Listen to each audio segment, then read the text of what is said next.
I was checking the pantry for Thanksgiving when I found the sage in the wrong place. Not gone, not spilled, not even low enough that another man would have stopped with a can of broth in his hand and felt his chest turn cold. But wrong. Eleanor had always kept the holiday things together on the second shelf to the left of the flour bin sage poultry, seasoning the little tin of white pepper. She swore made the stuffing taste finished instead of merely correct.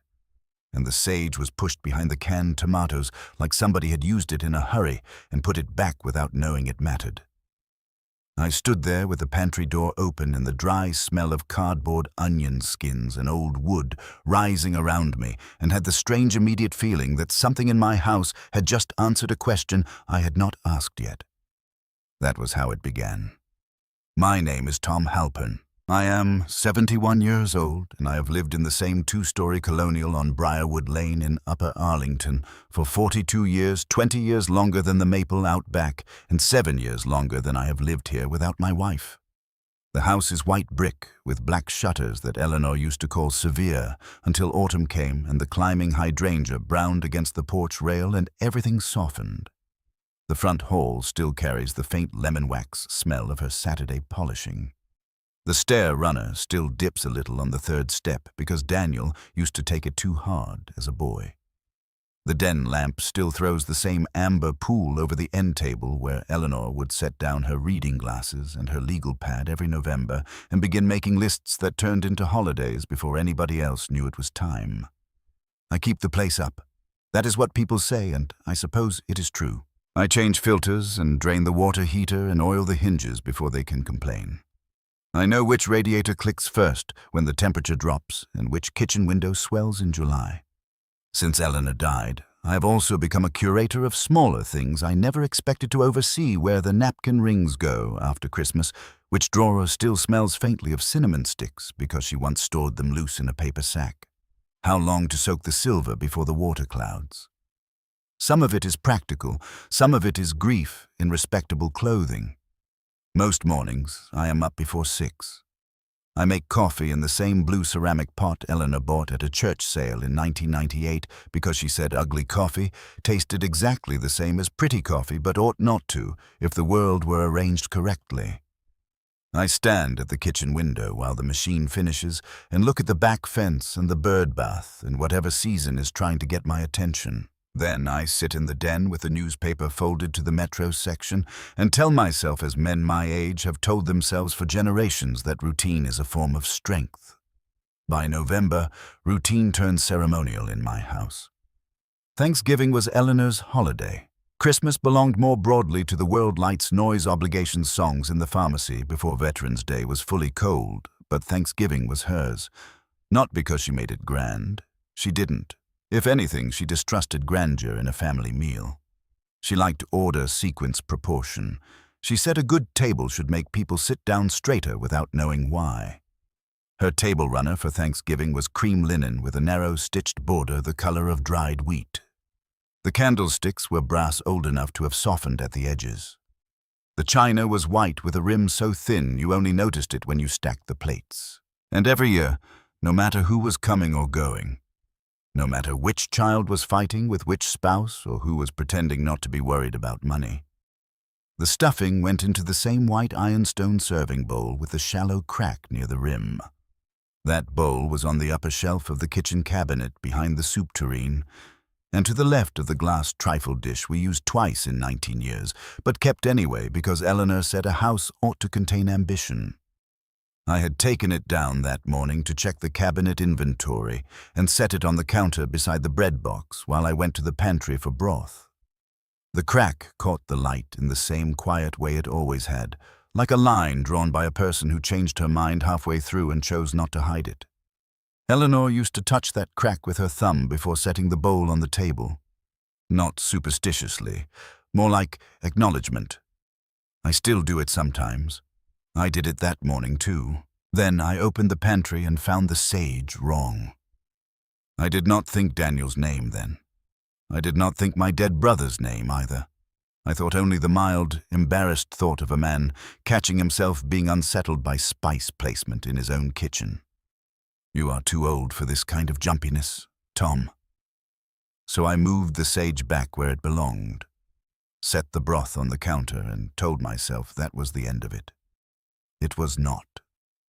Richard's safe was in the study closet under the spare blankets. He had died 3 weeks earlier in a hospice room that smelled of hand sanitizer carnations and the very particular kind of heat hospitals like to generate when they have run out of better forms of mercy. My younger brother had been 68, retired from insurance adjusting, divorced for nearly 20 years, and as habitually exact as a man can be without becoming a joke in his own family. He labeled his extension cords. He wrote down mileage before road trips. He had once returned a lawn sprinkler because the oscillation pattern was aspirational but dishonest. People smiled at Richard. I had smiled at Richard. He noticed too much and rarely forgot it, which is an excellent skill in a professional claims adjuster and a less welcome one at Easter. Still, he was my brother, and when he died, I handled what needed handling because that is what older brothers do even after enough decades have passed that the job feels ceremonial rather than hierarchical. There was no mystery to most of his estate. A condo in Dublin, a truck with too few miles because he did not go enough places at the end. A stack of shirts with the dry cleaner slips still pinned into the collars. The attorney called me about the safe because Richard had listed me as the person to receive its contents. Personal papers, she said. Possibly some family items. I brought it home on a Wednesday and put it in the study closet because I was not in the mood for my brother's paperwork to sit in the room where Eleanor used to write Christmas cards. By Friday morning, with the pantry inspected and the bowl on the counter and the house carrying that pale late autumn quiet that makes every sound seem deliberate, I decided to deal with it. The study had once been a formal living room back when people still had such things and kept the furniture in them uncomfortable on principle. Eleanor converted it 15 years before she died. Out went the upright chairs nobody chose willingly. In came built-in bookshelves, a broad desk under the front window, and a soft leather chair where I read in winter and pretended the traffic on Briarwood was farther away than it was. The closet off the study was narrow deep and always a little cooler than the room itself. That was where I stored extra quilts, old tax files, and now the safe. I carried it out and set it on the floor beside the desk. It was a small square thing, dark gray with one scratched corner and a dial lock Richard had never trusted enough to leave undocumented. The combination was in the attorney packet folded on cream paper under the line that instructed me to open the safe when practical. That was Richard all over. Even in death, he sounded like he was approving a roof estimate. I sat in the leather chair for a minute before opening it, not because I expected trouble, because there is a particular stillness that comes over a room when you are about to enter the last private space belonging to somebody who once knew you as a child. I could hear the refrigerator humming 2 rooms away. A truck shifted gears outside. Somewhere upstairs, the old vent in the guest room gave its small metal tick as the furnace cycled off. Then I knelt, set the paper beside me, and turned the dial. The safe opened with the flat little sigh of old metal. Inside were exactly the kinds of things I had expected, and one kind I had not. The expected things came first. A packet of insurance policies, a deed copy, an envelope marked tax backup. 2 church bulletins folded small and squared at the edges in Richard's precise manner. My mother's wedding band in a plastic zip bag with a yellowed note identifying it, though no one alive needed it identified. A funeral card from Eleanor's service. I stopped there. It was not unusual that Richard had kept one. A great many people kept those cards, and Eleanor's had been simple and clean like the woman herself. Cream stock, black lettering, a line from Wendell Berry she chose years before she needed it. I looked at it longer than I meant to. Her name. The dates, the faint impression where somebody's thumb must have rested too long on the lower edge. Richard's, probably. He had cried harder than I expected at her funeral, and then spoken almost not at all during the sandwiches afterward. Grief makes some men eloquent and others accurate. Richard had gone accurate. Beneath the funeral card were 3 stacks of index cards held together with old, tan rubber bands. That gave me pause.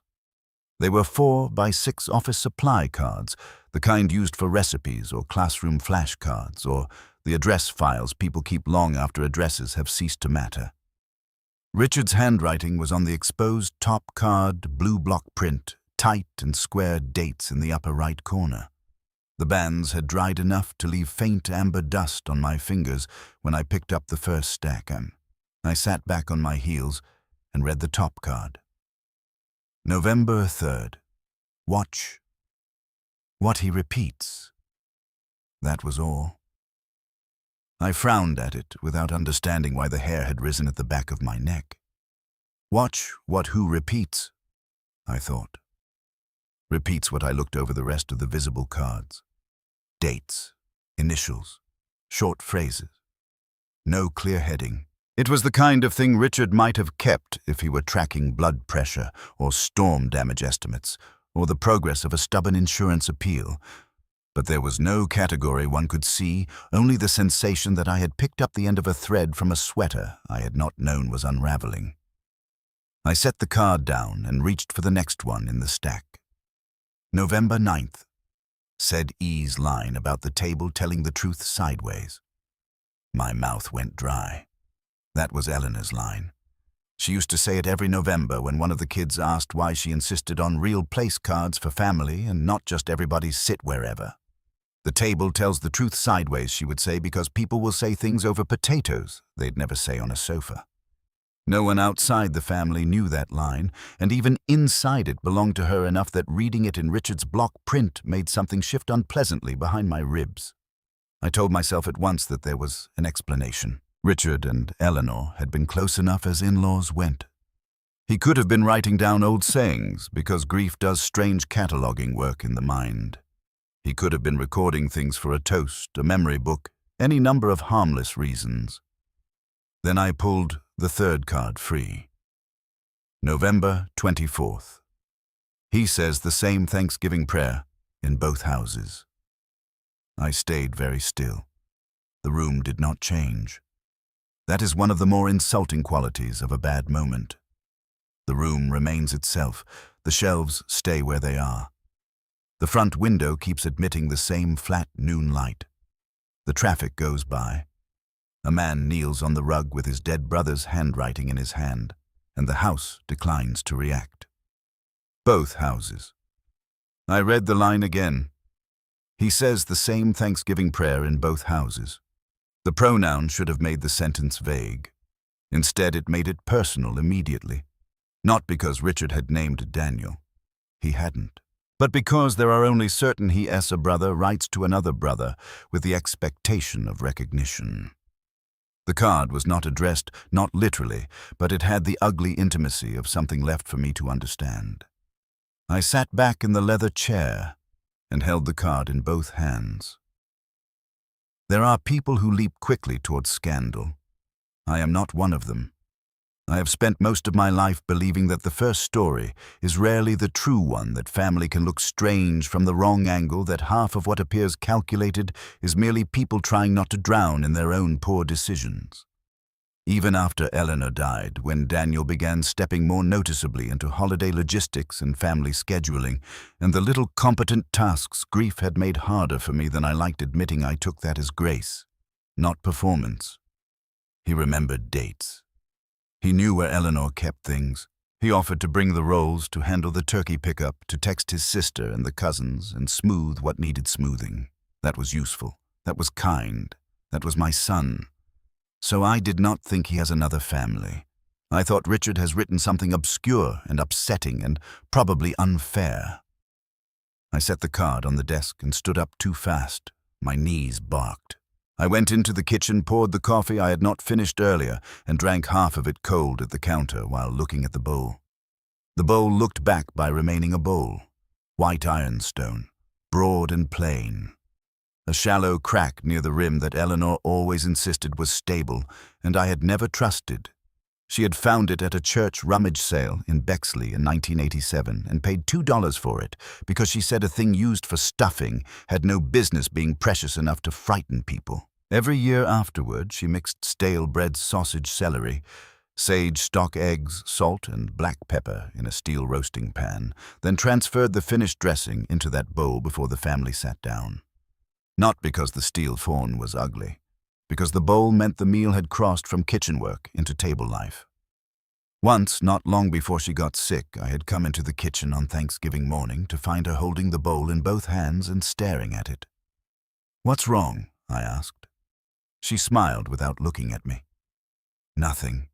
I was just thinking how strange it is that people decide what counts as heirloom." I leaned against the doorway.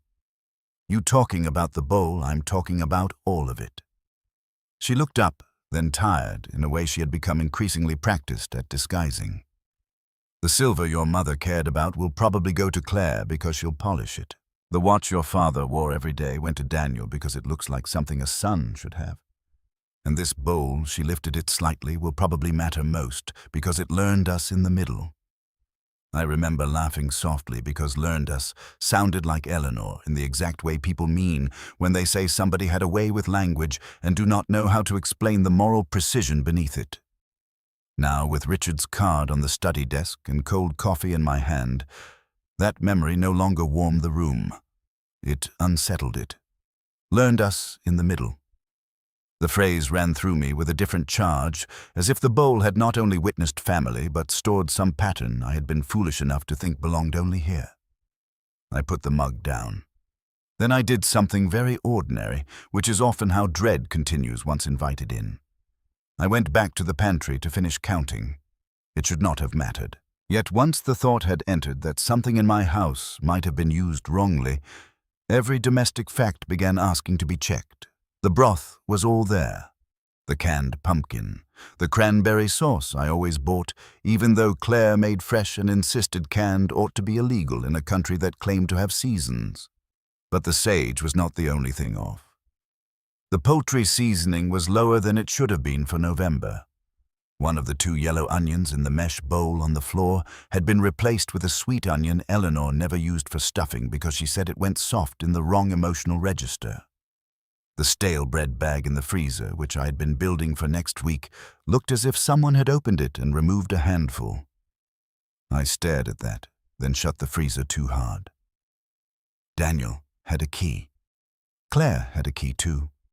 So had Richard, until recently, though his arthritis and pride had been wrestling for months and he had not come by as often. There was nothing strange in that.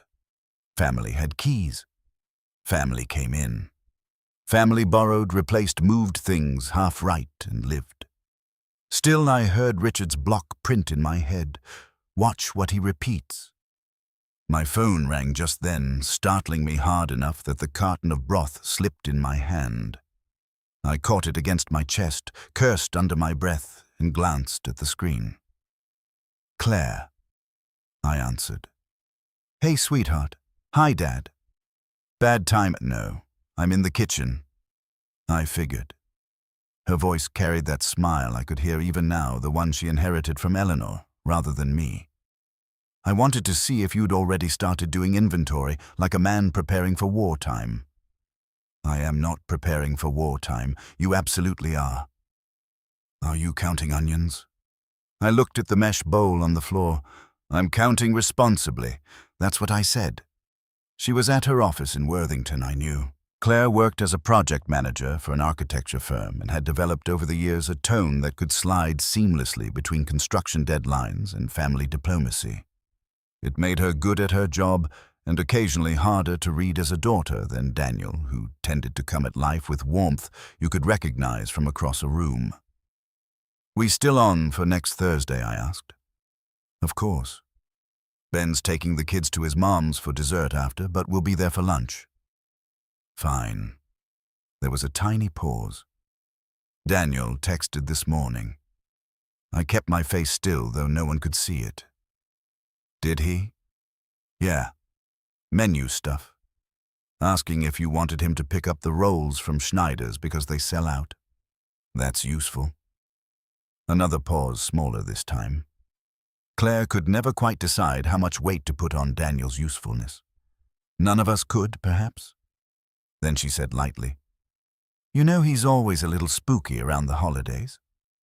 I frowned. Spooky. Not spooky spooky. She laughed once. Just, you know.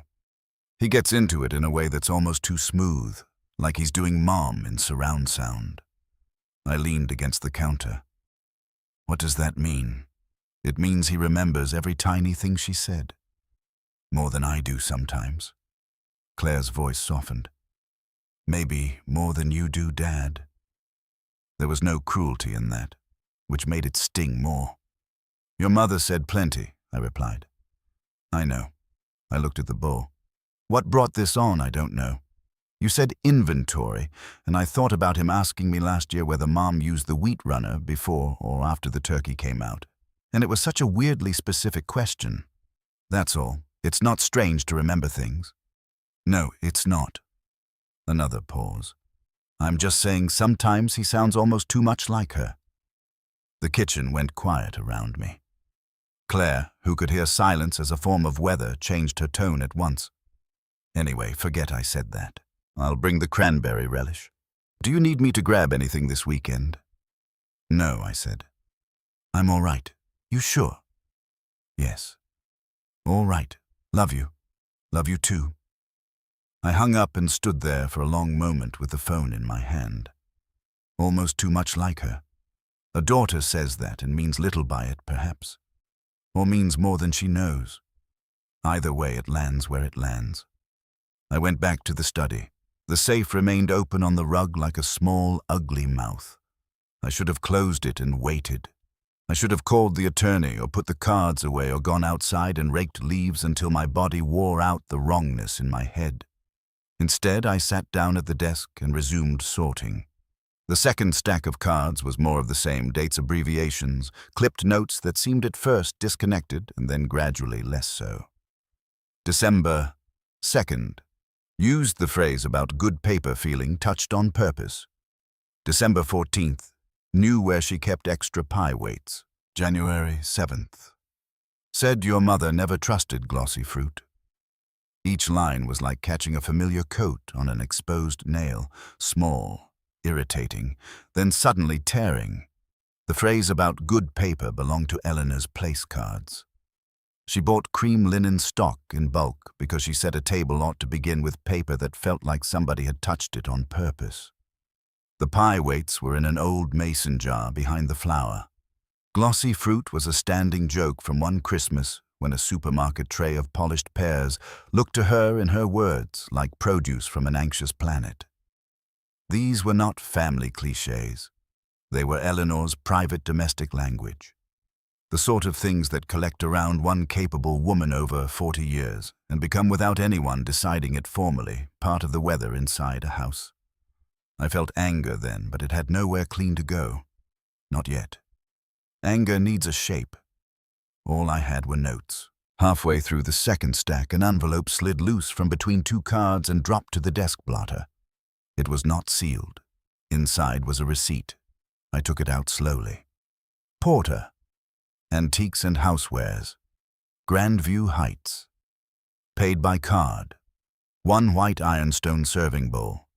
Condition ageware/hairline rim crack. Date October 28th. Customer copy. At the bottom, just above the total, someone had written in blue pen, D.H. My fingers tightened on the paper. D.H. could have meant many names in this world. It did not in my world. For a moment, I thought of calling Daniel immediately and asking him plainly simply why he had bought a bowl like Eleanor's. But even in the instant the urge came, something older and steadier in me resisted. Men who have been around family long enough understand the danger of asking questions before you know what form the answer will take. Once spoken, a question gives the other person a chance to help you misunderstand. So I did not call him. I looked instead toward the kitchen where, through the doorway, I could see the edge of Eleanor's bowl on the counter catching the gray noon light. The receipt in my hand seemed suddenly indecent. There are purchases people make out of sentiment. A son sees something that reminds him of his mother and buys it. A daughter finds the same Christmas village house her father once liked and sets it on a mantel years later because continuity can be a kindness. I know that. I am not a man who resents objects traveling through grief. But this was not a Christmas village house or a broad category of dish. This was a white ironstone serving bowl with a hairline rim crack bought by my son at the end of October, in the exact season when my kitchen began to smell like sage and onions and old bread warming towards significance. I read the receipt twice more as if repetition might thin its meaning. It did not. Then I looked at the top remaining card in Richard's stack. October 29th. Too close to be coincidence. I sat there a long time after that, the receipt in one hand and the card in the other, while the house stayed quiet around me in the way familiar houses do when they have not yet decided whether to protect you from knowledge or sharpen it. At some point, I stood and carried the receipt into the kitchen. The bowl was still on the counter where I had left it beside the bread box and the carton of broth. I set the receipt down next to it and stared at the two things together, the paper naming a second bowl and the original one Eleanor had held in both hands while talking about heirlooms that learned us in the middle. The crack in the rim caught the light, and for the first time since Richard's safe had opened, I understood something simple enough to be terrifying. If Daniel had bought a bowl like this, he had not wanted just any bowl. He had wanted one close enough to pass. I stood there with the receipt in my hand and the bowl on the counter until the light changed. It did not happen dramatically. No thunder, no noise from the street that sounded like warning, just the November afternoon thinning itself across the sink and the back window until the white of the bowl looked flatter and the crack at the rim looked more like an incision than wear. I picked the bowl up again. It had always had a certain weight that pleased me. Not delicate, not clumsy either. A serious object. Eleanor liked serious objects in the kitchen. She said a good serving piece ought to feel as though it could survive one generation of rough handling and another of sentimental misuse. At the time, she was talking about Claire's children and the probability that they would eventually grow into the sort of people who stirred metal spoons against old pottery while carrying on two conversations at once. But with the receipt lying on the counter beside me, the phrase sentimental misuse landed differently. I ran my thumb along the crack and then pulled my hand back as if I had done something indecent. The house was too quiet. That was the next thing I noticed. A lived-in house has its own layers of noise even when there is only one person inside it. The low tick in the baseboard after the furnace stops the little throat-clearing sound of the refrigerator kicking on the soft drag of tree branches, brushing the gutter when the wind comes from the west. I knew all of those sounds, had known them long enough that they made a kind of domestic weather around me. But now, the quiet sat underneath them larger than they were, as if the house had stepped back half an inch and was waiting to see what I would do. I folded the receipt once and slipped it into my shirt pocket. Then I did the thing a decent man does when he wants very badly not to become ridiculous in his own mind. I began looking for ordinary explanations. Daniel could have bought the bowl for any number of reasons. He and his wife had divorced 4 years ago. There had been enough awkwardness and paper and careful division of Christmas mornings to leave scars even after the dust settled into politeness. He might have wanted a bowl like Eleanor's, because the children liked the stuffing in that bowl. And he thought reproducing some part of the old meal for them in his own place would make his custody holidays gentler. He might have bought it for Claire. He might have bought it for me, though that possibility wilted as soon as it appeared, because Daniel had never once in his life bought me a piece of serverware without first discussing what shelf it belonged on. He could have bought it for someone else entirely. D.H. were his initials, yes, but not only his. Still, Richard had written another house. I closed the pantry, set the bowl back in the cabinet, then took it right back down again because putting it away felt like surrendering the field. Finally, I left it on the counter where Eleanor used to leave it on prep days, broad and waiting, and went back to the study. Richard's safe sat open beside the desk. The index cards remained stacked in neat, accusatory little bundles where I had left them. My instinct was to continue at once to tear through the rest until the shape of the thing revealed itself completely. But instinct and wisdom are not the same in a family matter. Too much information taken in the wrong emotional state becomes a kind of self-harm. I knew that. so I sat instead in the leather chair and looked out the study window at the front yard, where the last oak leaves from the McNeil's tree across the street had blown up against my boxwood hedge and lodged there in papery, rust-colored clumps.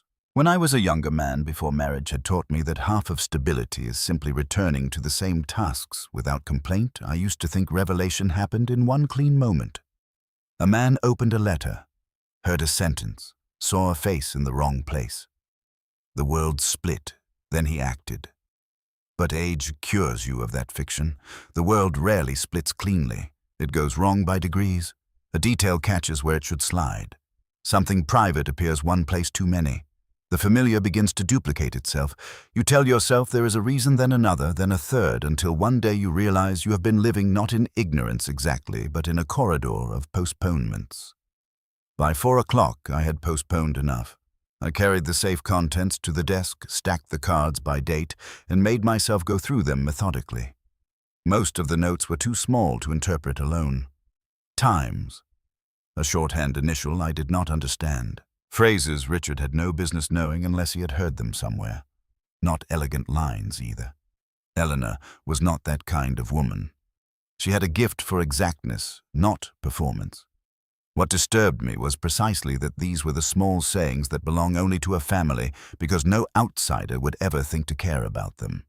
November 11th, said don't crowd the table with apology dishes. That was Eleanor years ago, speaking to Claire when she was newly married and still bringing too much to any gathering because she thought abundance could prevent criticism. December the 3rd, used her thing about oranges in a wooden bowl because glass makes them look lonely. I closed my eyes at that one. We had a shallow walnut bowl in the breakfast nook that held clementines all winter. Eleanor hated fruit in clear glass, said it made it look inspected rather than welcomed. November 22nd.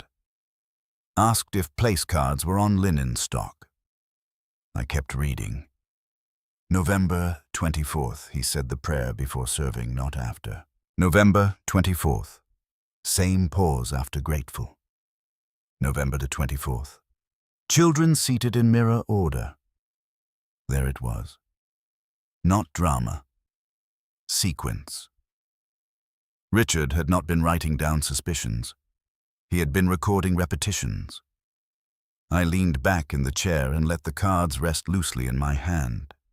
The phrase, children seated in mirror order, bothered me more than it should have on first pass. Then I understood why. Eleanor signed seats, not rigidly, not like a tyrant with a turkey, but intentionally. The youngest child nearest the person most likely to help. The fragile cousin opposite the easy uncle. The newly engaged spouse beside Claire because she could talk warmly to a fence post and make it feel included. Daniel to my right when he was young because he reached with his left hand and upset less water that way. It was the sort of domestic intelligence people dismiss because it leaves no monument, and yet half of family peace depends on it. Mirror order. I looked toward the dining room through the study doorway, though I could not see the table from there. I knew its shape anyway. Rectangular cherry wood scar on one edge from a casserole dish set down too fast in 2006. When Claire was little, she thought her mother had invented Thanksgiving. When Daniel was 14, he declared assigned seats fascistic, and then spent the meal laughing harder than anyone, because Eleanor, who believed in the educational uses of embarrassment, put him between his great-aunt Norma and a girl from next door he was trying to impress. After the plates were cleared, Eleanor would gather the place cards into a neat stack and tuck them into the top drawer of the sideboard, rather than throw them away. I once asked why. She said because one day memory would arrive looking ordinary, and she liked to be prepared.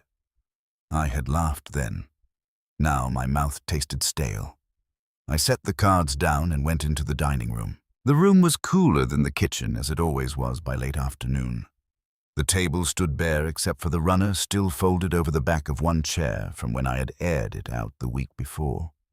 The sideboard held the brass candlesticks, the bowl of acorns Claire's youngest had collected last month, and the framed photo of Eleanor that had stood there since the funeral because I had never found a reason sufficient to move it.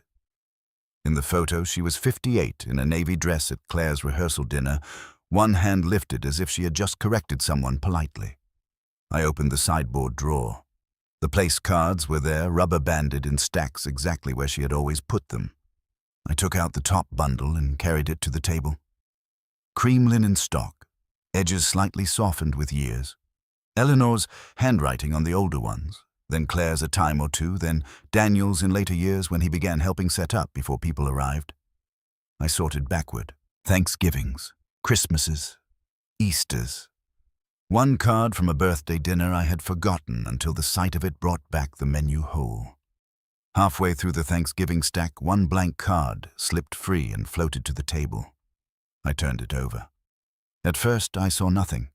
Then against the light from the front window, I noticed a faint pencil mark on the back. Not words exactly. Eleanor's shorthand T between two initials, an arrow, a tiny X in one corner. I knew it at once, without having known consciously I knew it. It was her seating logic. T between D and R meant Tyler between Daniel and me when Tyler was 6 and in a phase of dropping his fork whenever adult laughter got loud. The arrow meant Claire opposite the nervous new boyfriend because she would keep him talking. The X in the corner meant leave one chair slightly pulled back because Norma's hip bothered her that year. I sat down slowly. It was such a small thing, a bit of pencil pressure on the back of a card no guest ever saw. Yet it made the room feel watched. I told myself that was grief talking. Grief and fatigue and the cheap theatrical instincts of an overactive mind. Still, I found myself pulling the rest of the Thanksgiving cards free and turning them over one by one. Most were blank. A few had pencil marks, enough to show pattern. Eleanor had been mapping the human weather of the meal in shorthand all along. Not because she was manipulative, because she was kind, and kindness at scale often looks like invisible management. My phone buzzed on the table, making me jump hard enough that one of the cards slid to the floor. Daniel. I stared at his name until the second buzz. Then I answered. "Hey, Dad." His voice was warm, easy, slightly breathless the way it got when he was driving and talking through a smile. 43 years old and still able to sound on the phone like the boy coming in from the yard asking whether there was more pie. "Hello? You busy?" "I'm in the dining room." "Perfect. I was calling about next week. Schneider's started taking pre-orders for the Parker House rolls. You want me to swing by tomorrow and grab 3 dozen? They ran out on me last year." The room seemed to tilt half a degree. 3 dozen was what Eleanor always ordered. Not because that was mathematically correct, because she said a Thanksgiving table ought to look as though there would be enough, even if there wasn't. "I can get them," I said. "It's no trouble." "I know." A pause. Then, still easy. "You sound tired. I didn't sleep well. Too much coffee, probably." He laughed softly. "You want me to come by Sunday and help you start setting out the serving pieces? I know where Mom kept the good stuff." I looked down at the place card in my hand until the pencil marks blurred. "I know where your mother kept the good stuff, too." Another pause, smaller than the first. "Of course," he said. "I didn't mean, I know what you meant." He let the moment pass, smooth as oil over water. That was Daniel's gift, not force, continuity. He could absorb a rough edge and make the conversation seem never to have encountered it. "Well," he said lighter, "let me at least get the rolls and the turkey from Schneider's if you want. Save you a trip." "No, I've got it." "You sure?" "Yes." "All right." Then, almost absent-mindedly, Mom always liked to get the rolls before noon because the second tray browned too fast if they sat in the car. My fingers tightened on the place card. Eleanor had said that once. Once in our kitchen 20 years ago, after a traffic jam on Tremont, turned the bottoms of a second tray nearly black, and Daniel, then in college and home for the weekend, laughed at her for talking about bread as if it had a social life. He had repeated her exact phrasing now with the same little upturn at the end. It should not have mattered. Sons remember their mothers. That is not a crime. But memory had begun to feel less like inheritance and more like handling. "I have to go," I said. "Oh, sure. Love you, Dad. Love you." I hung up and remained seated, the place card still in my hand, my pulse uneven in the room Eleanor had taught us all to behave in. After a while, I bent and picked up the card that had fallen to the floor. The back was blank. I put the whole stack back into the sideboard and went to the breakfast nook. That nook sits at the far end of the kitchen, where the back wall opens into windows on two sides, and the maple can be seen in nearly every season doing something worth noting. Eleanor liked that corner because it made even ordinary lunches feel as if they had perspective. We had put the walnut fruit bowl there, and in winter she kept clementines in it because she said nobody deserved to come in from Ohio cold and be greeted by something colorless. The bowl was empty now, except for one bruised apple. I stood there looking at the nook and remembered unbidden a morning in Eleanor's last autumn.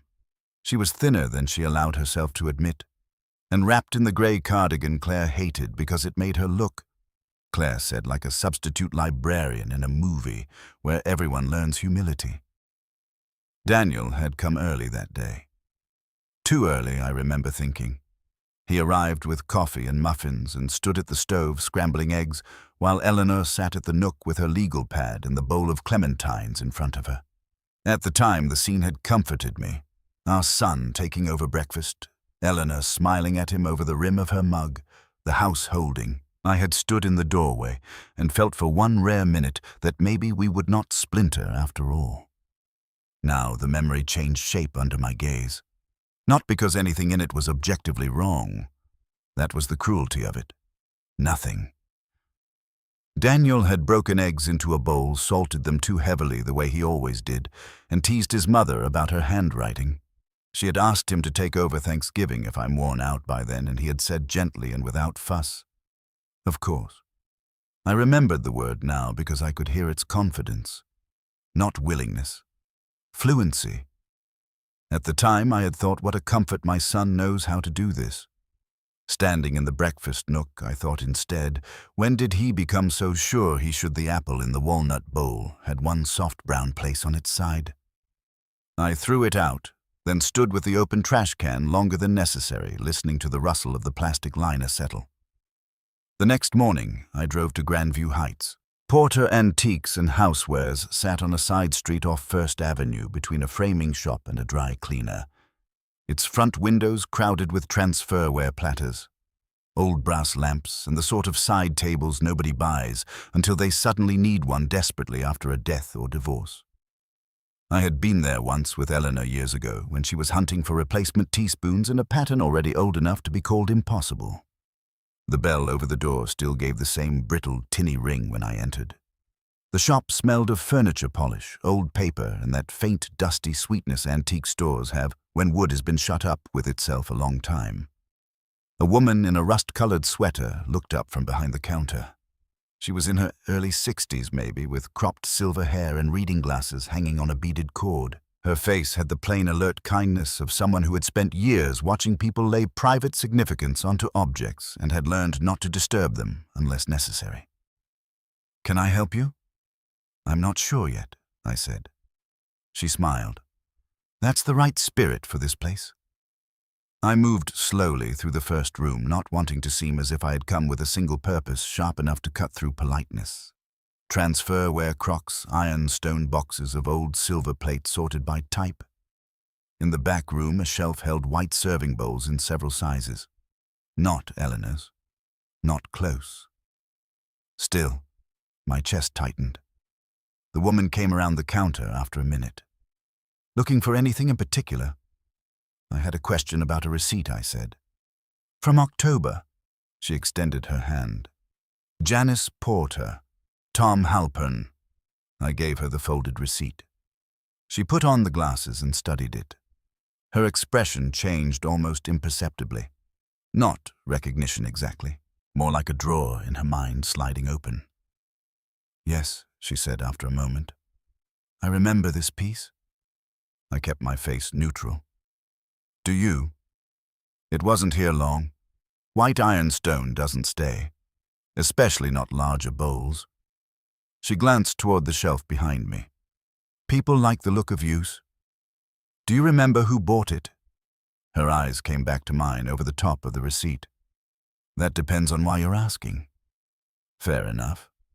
My wife had a bowl like it, I said, a family piece in practice, if not in pedigree. I found this among some papers after my brother's death. I'm trying to understand why it might matter. She held my gaze a second longer than comfort required. Then she nodded once and lowered the receipt. A man came in asking for something close to one he described, she said. White, broad, not too pretty. He specifically asked if I ever got pieces with hairline, cracks at the rim, because he said the one he remembered had one and he wanted it to feel right. My throat tightened so suddenly it was almost funny. What man? Janice folded the receipt again along its existing crease. Middle-aged, pleasant, dark coat, wedding ring indentation but no ring. Knew what he was asking for. She frowned a little. I don't always remember customers that well, but this one I did because he wasn't shopping the way people shop when they want a bowl. He was shopping for resemblance. There are sentences that do not strike you until after they are spoken. That was one. Resemblance. Yes. I tried to make my voice ordinary. Did he say what it was for? He said it was for family. She took off the glasses and held them in one hand. And then he laughed and said the original belonged to his mother, who would probably haunt him if she knew he was trying to replace it. My mouth went dry. He used the word replace. Not exactly, she thought. Closer to reproduce, maybe. No, that's too formal. He said he wanted one close enough that if it sat on a table with candles and food around it, the eye would rest easy. For a moment, I heard nothing in the shop except the humming old radiator near the front window. That's an odd thing to say, I managed. Yes. Janice looked at me carefully. That's why I remembered him. I took the receipt back from her and folded it into my palm. Did he give a name? I don't keep names with slips once sales are settled, unless there's shipping involved.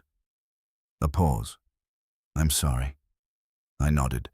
Then, because old habits of decency die hard, even when a man would rather tear at the room with his hands, I said, Thank you for your help. You're welcome. She hesitated. Mr. Halpern. I looked up. Sometimes people aren't replacing an object, she said quietly.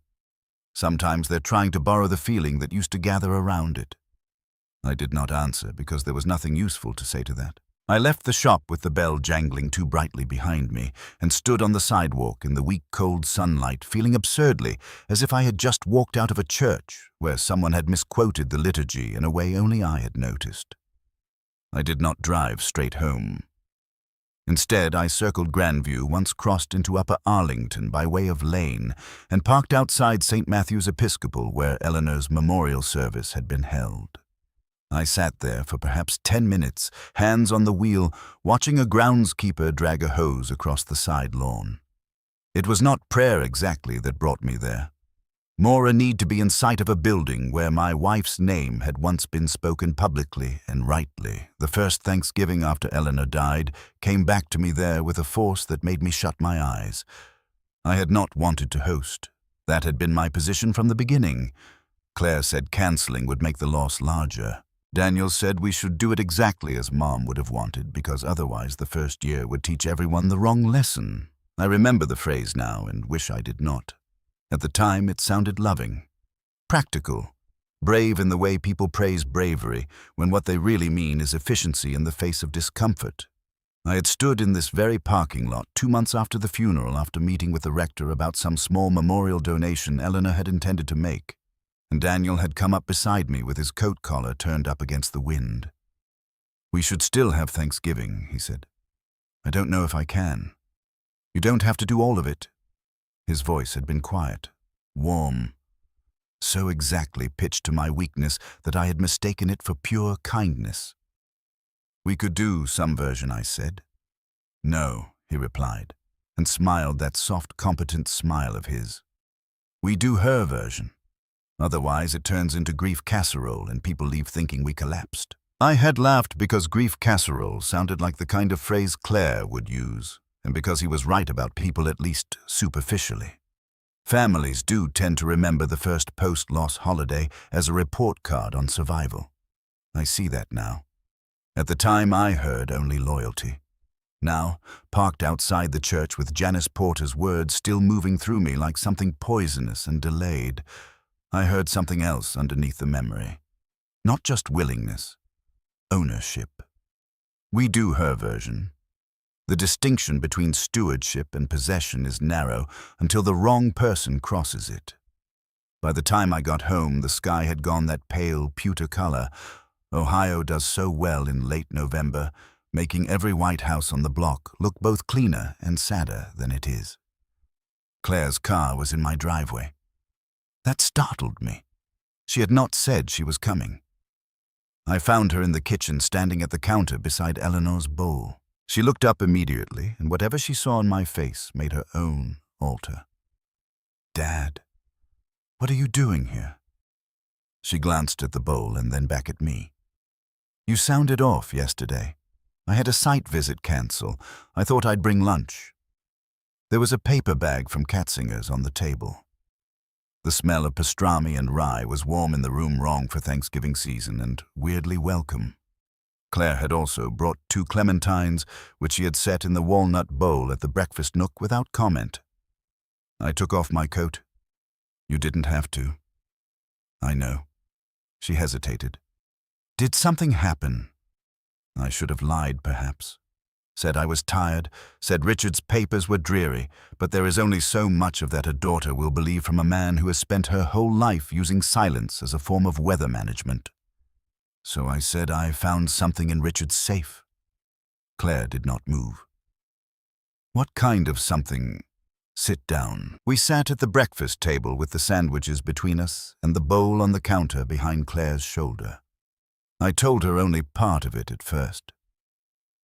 Richard's cards. Some of Eleanor's phrases written down, a note about another house, the receipt from Janice's shop. Claire listened without interrupting, which was one of the ways she was most like her mother when it mattered. When I finished, she looked not shocked, but stricken, which was worse. "You think it was Daniel. I think DH are his initials. That's not the same thing." "No, and another house could mean a lot of things."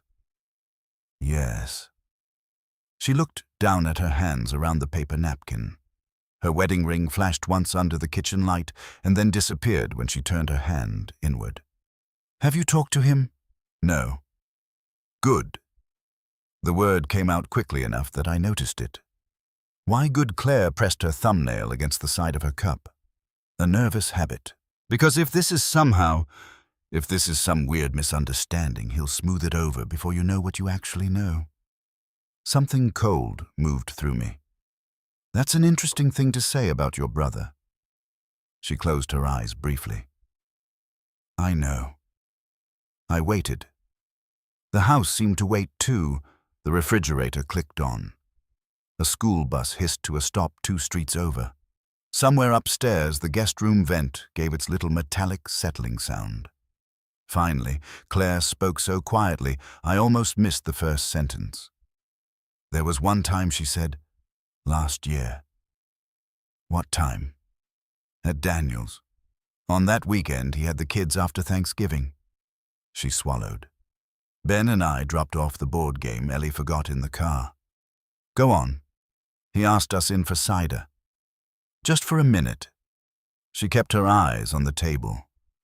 "And I remember walking into the dining room and feeling, I don't know, wrong. Not because anything was dramatic. There were candles, placemats, one of those grocery store floral centerpieces. Perfectly normal. But the chairs were set in this order that made my skin go strange." I did not speak. "It was Mom's order," Claire whispered. The word whispered is overused by people who have never heard a grown woman lower her voice because saying something plainly feels like treason. That was what Claire did then. Not theatrical, protective, as if the room itself might hear and rearrange her. I said very carefully, "What do you mean?" "I mean, the little kid chair was beside his right hand. The most talkative adult seat was opposite. The older child was next to the person most likely to correct them softly. It was hers." Claire looked up at me, eyes wet and angry with herself. I knew it was hers. I knew it because I used to watch her do it while pretending to set out napkins. Why didn't you say anything? She laughed once without humor. To whom? To you. Hey, Dad. Daniel's dining room feels like Mom's in a way that makes me uncomfortable. It sounded insane in my own head. I stared past her at the bowl. There was something else, she said. My eyes came back to her. He made cider, and he used one of her lines about not putting oranges in glass because it makes them look lonely. She shook her head quickly, and I remember laughing because what else was I going to do?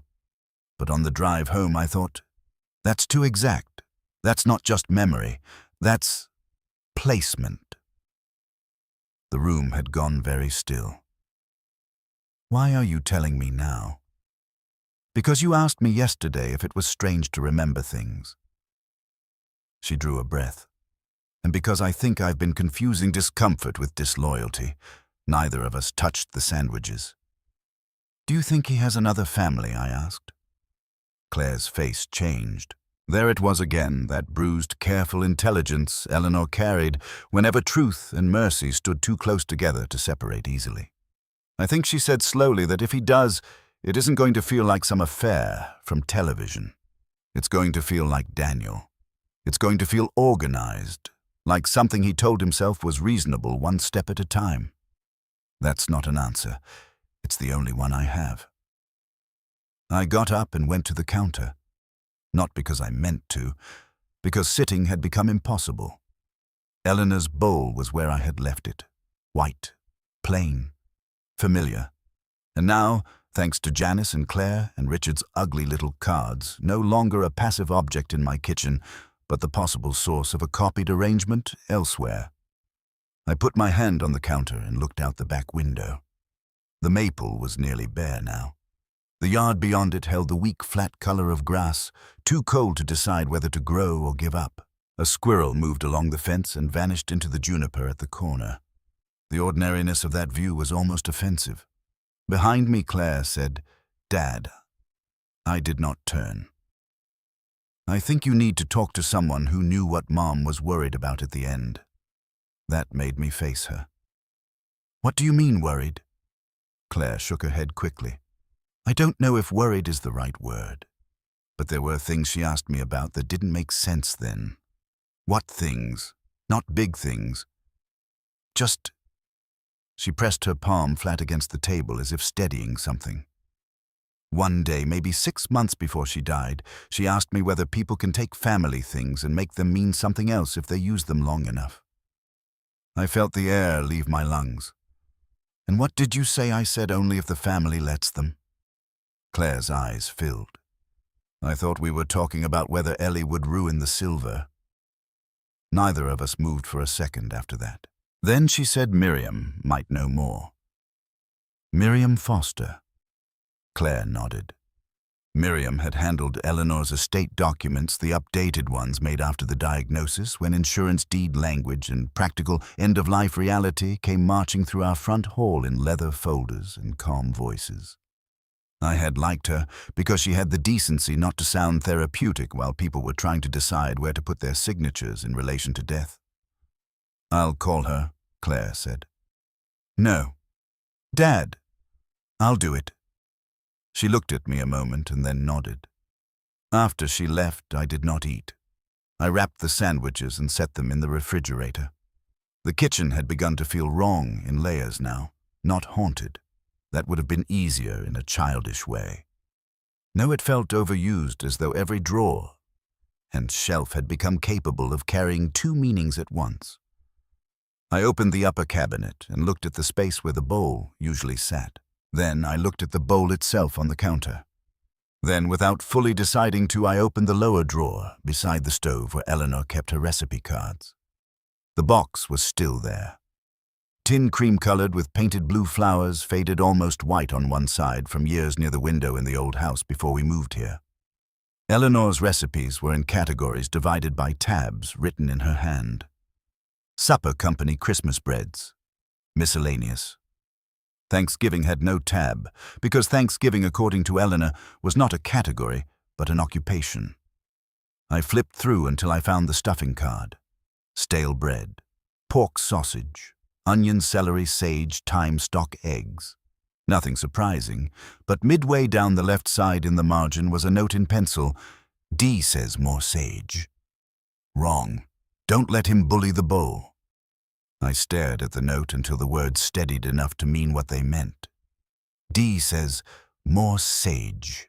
Daniel had argued with her about sage often enough that she wrote it down as a domestic joke. Don't let him bully the bowl. Eleanor said things like that to herself on recipe cards, sometimes little notes from one version of her to the next, because kitchens are full of recurring negotiations disguised as meals. It should have made me smile. Instead, it hurt so sharply I had to sit down, because in that moment I remembered another scene I had not thought about in years. Daniel in the kitchen, 30 or maybe 31, tasting the stuffing mixture with a spoon and saying, "It always needs more sage than you think." Eleanor, still healthy, then laughing and saying, "That's because you like your food to announce itself like a man at the wrong funeral." Claire, groaning, me opening wine. The ordinary, useless happiness of a family still imagining it had time. The note on the card did what Richard's cards had been doing all along. It moved the past slightly out of joint, not enough to break it. Enough to make every remembered warmth vulnerable to reinterpretation. I left the recipe box open on the table and called Miriam. Her receptionist said she could squeeze me in the next morning if it was brief. "It's about my wife's papers," I said. There was a pause before the receptionist answered. "I'm sure Miss Foster will make time." I hardly slept that night. Not for lack of exhaustion. My body was tired in the stupid, complete way of a man past 70 who has spent too many hours standing, sitting, thinking, and calling it a day's work. But every time I closed my eyes, the same images shifted places without settling Richard's block print. Janice saying close enough to fool the eye at a table. Claire whispering. It was Mom's order. The bowl on the counter white and waiting no longer merely itself. Around 2:30 I got out of bed and went downstairs. The house at that hour carries a different authority. Shadows feel less like darkness than withheld detail. The kitchen clock sounds louder. The front windows become black rectangles that reflect the room instead of revealing the street. I poured water, did not drink it, and stood at the sink looking at my own reflection layered over the dark yard. When Eleanor was alive and couldn't sleep, she came down too. Not always to the kitchen. Sometimes she sat in the den with one lamp on and a legal pad in her lap, making lists no one but she would ever see. Other nights, she stood exactly where I was standing and looked out at the backyard with her arms folded and said things like, "I hate that grief makes ordinary furniture look provisional." She said that 3 weeks after her mother died, long before any of us knew she would go first in our generation. I had forgotten it until then at the sink. Ordinary furniture look provisional. That was the house now. Not because the furniture had changed, because the arrangement of meaning had. I went into the dining room and stood at the head of the table in the dark. The sideboard gleamed faintly. Eleanor's photo was a softer rectangle among shadow. I thought about the mirrored seating Claire had described at Daniel's, about the children in the same order, about Richard writing children seated in mirror order as if he could hardly believe what he was looking at, but knew better than to dilute it with adjectives. I tried then honestly to imagine an innocent version large enough to cover all of it. A son reproducing bits of his mother's holidays because he missed her. A father overreading grief and resemblance. A daughter primed to feel wrongness because loss had made us all protective of our territories. But innocence to remain innocence requires some proportion. A phrase can be inherited. A recipe can be borrowed. A bowl can be remembered. A seating logic. A prayer cadence, a stock of private sayings, a specific cracked likeness purchased from an antiques shop. Ingredients disappearing from my pantry out of season. Another house mentioned in my dead brother's notes. At some point, accumulation becomes intent. At 9 the next morning, I sat across from Miriam Foster in her office on High Street while rain needled the window behind her in fine gray slants. Miriam's office had not changed much since Eleanor and I last sat there together. Same framed etchings of courthouse facades, same low bookshelf with estate planning binders. Same ficus in the corner that had outlived at least 3 receptionists and possibly the law itself. Miriam herself was tidy in the way competent women in their 50s often are when they have spent a career speaking calmly to people at the edge of panic. Navy jacket, silver necklace no more decorative than necessary. Glasses she removed and cleaned only when she intended to say something nobody wanted to hear. "What can I do for you, Tom?" she asked. I had brought the receipt and 3 of Richard's cards. Not all of them. Even now, I suppose some part of me feared that laying everything out at once would make it fully real. I put the papers on her desk and said I found these among my brother's effects. She read them without expression. When she finished, she set them down carefully and looked at me. "Have you confronted your son now?" "Good." I was getting tired of hearing that answer and needing it. "I'm not here for litigation," I said. "I know. I'm here because Claire told me Eleanor may have asked you something before she died. About family things being misused." Miriam went still in a way I had not yet seen from her. Rain tapped the window. After a moment she took off her glasses and folded them in both hands. "She did," she said. Something inside me dropped. "What did she ask?" Miriam looked not at me at first, but at the papers on her desk as if they had altered the permission structure of the room. "It was during the revision session," she said, "when we were cleaning up beneficiary language and specific bequests. Most of it was standard. Jewelry, personal effects, household furniture. You know that part." I nodded. She asked me a hypothetical question. At least I thought it was hypothetical. Miriam's voice remained steady, but the steadiness had changed quality. It had become the steadiness of a woman stepping onto ground she wished someone else had tested first. She asked whether there was any legal mechanism to protect a family object, not because of its monetary value, but because she was afraid someone might use it in a way that changed what it stood for. I said nothing. At the time, Miriam continued, I told her that law is not especially elegant with symbolic harm. I said we could specify distribution of certain items, limit sale or transfer in some narrow ways if a trust were involved, but we could not really legislate against meaning changing in the hands of the living. My mouth had gone completely dry. What item? Miriam hesitated. She didn't name it immediately. Then she said, for instance, if there was something that taught a family how to gather, and the wrong person got very good at carrying it. The room blurred for a second and then righted itself. And what did you say? I asked whether she was concerned about conflict among the children. Miriam put her glasses down on the desk. She smiled, not happily, tiredly, and said, No, I'm concerned about fluency. I stared at her.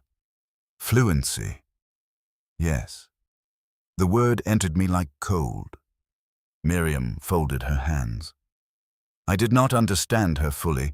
Then she said, I thought she meant one child might dominate holiday arrangements after she was gone.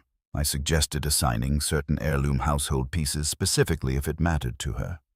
She said she wasn't worried about ownership in the narrow sense. She was worried about imitation carrying more authority than love. I heard Eleanor's voice at once, then not from memory exactly, but from some terrible place where memory and present explanation meet and sharpen one another. I'm concerned about fluency, not control, not theft in the obvious sense. Fluency. Someone who could speak her domestic language well enough to pass. When was this, I asked, and even to myself my voice sounded far away. About 4 months before she died. I looked down at the receipt on the desk. Miriam said gently, Tom. I raised my eyes. She also asked whether memorial language in a family could be protected. I felt something in my face change because she stopped for half a breath before continuing. I told her no. Not meaningfully. Families repeat the dead in ways the law cannot supervise. Miriam's voice grew quieter. She said, That's what I was afraid of. For a moment, neither of us moved.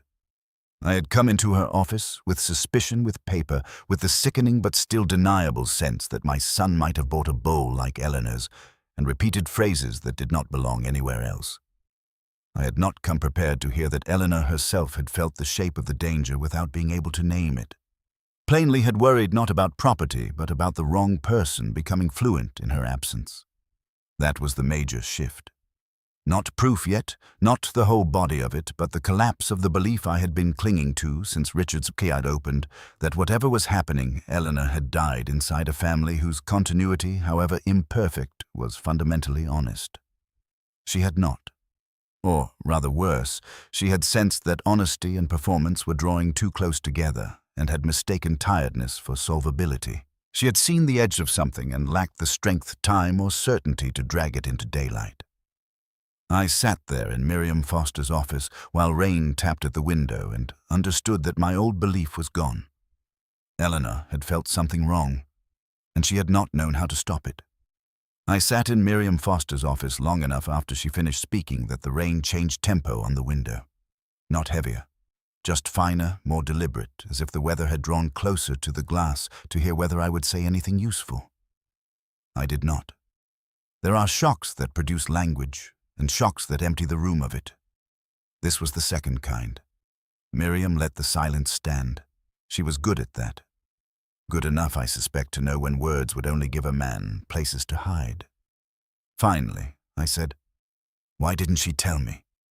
The question came out flatter than I intended. Not accusatory toward Miriam, not quite toward Eleanor either. More like a man reading damage on his own foundation and asking the concrete to account for itself.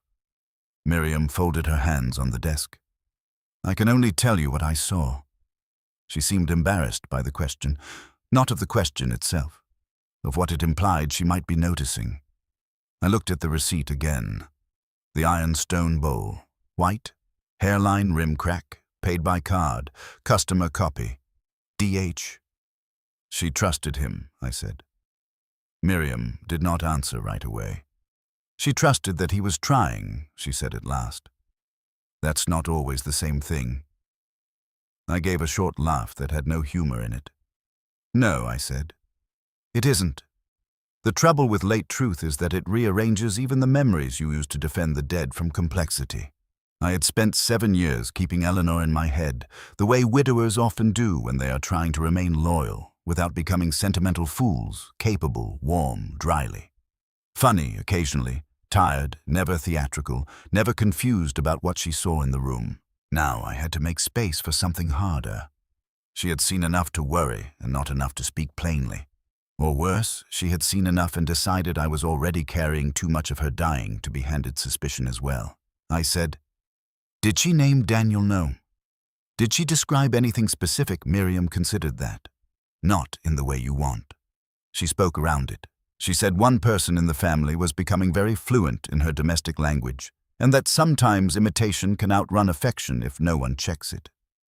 Miriam lifted her eyes to mine. At the time, I thought she was speaking as a dying woman, afraid of leaving her household to the wrong temperament. I took it seriously. I did not understand it structurally.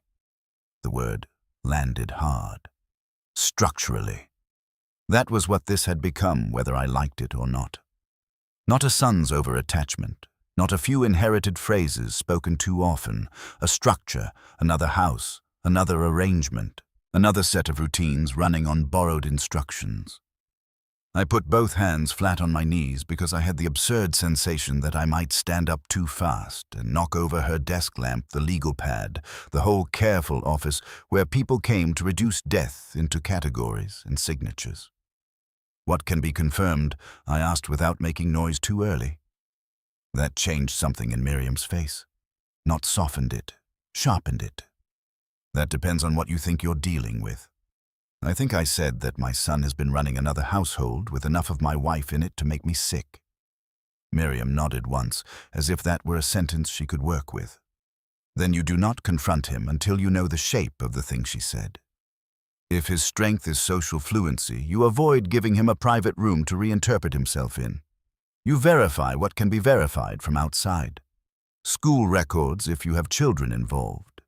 Insurance, property, emergency contacts, publicly accessible things first.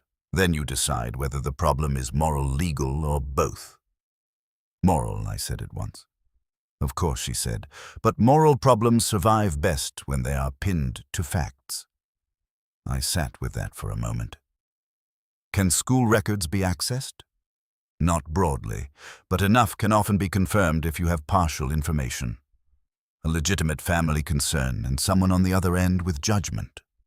She opened a drawer, took out a yellow legal pad and wrote down 3 names and a phone number. Use discretion. Ask as a grandfather, not as an amateur detective. Do not exaggerate. Do not speculate. I took the pad sheet from her. What about property? That depends on how he's tied to the address.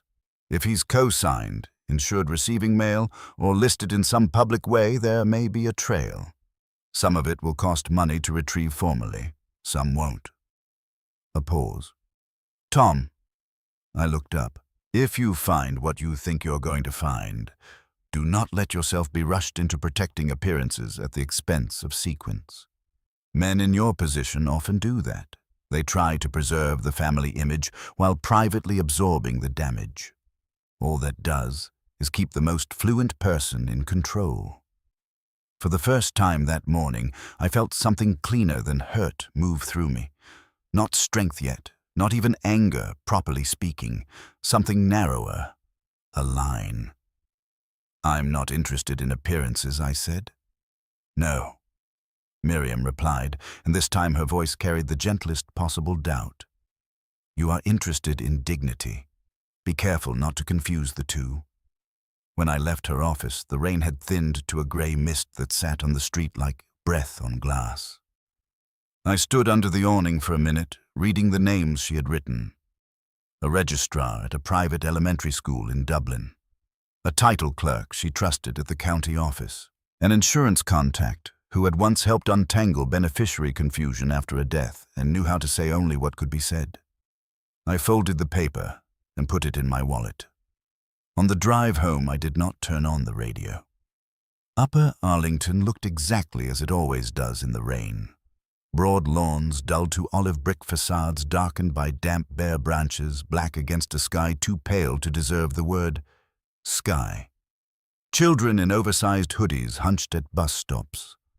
A man in a red rain jacket jogged past the library with the joyless determination of someone exercising for cholesterol rather than hope. Ordinary. Offensively ordinary. The world had not widened to acknowledge my problem, which is another insult grief specializes in.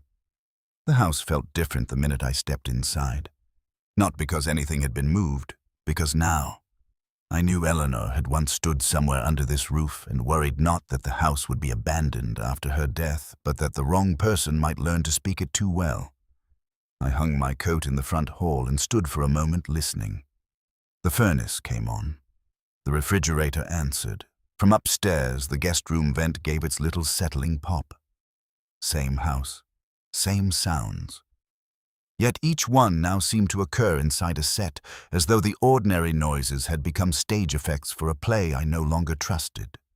I went straight to the study and laid everything out on the desk.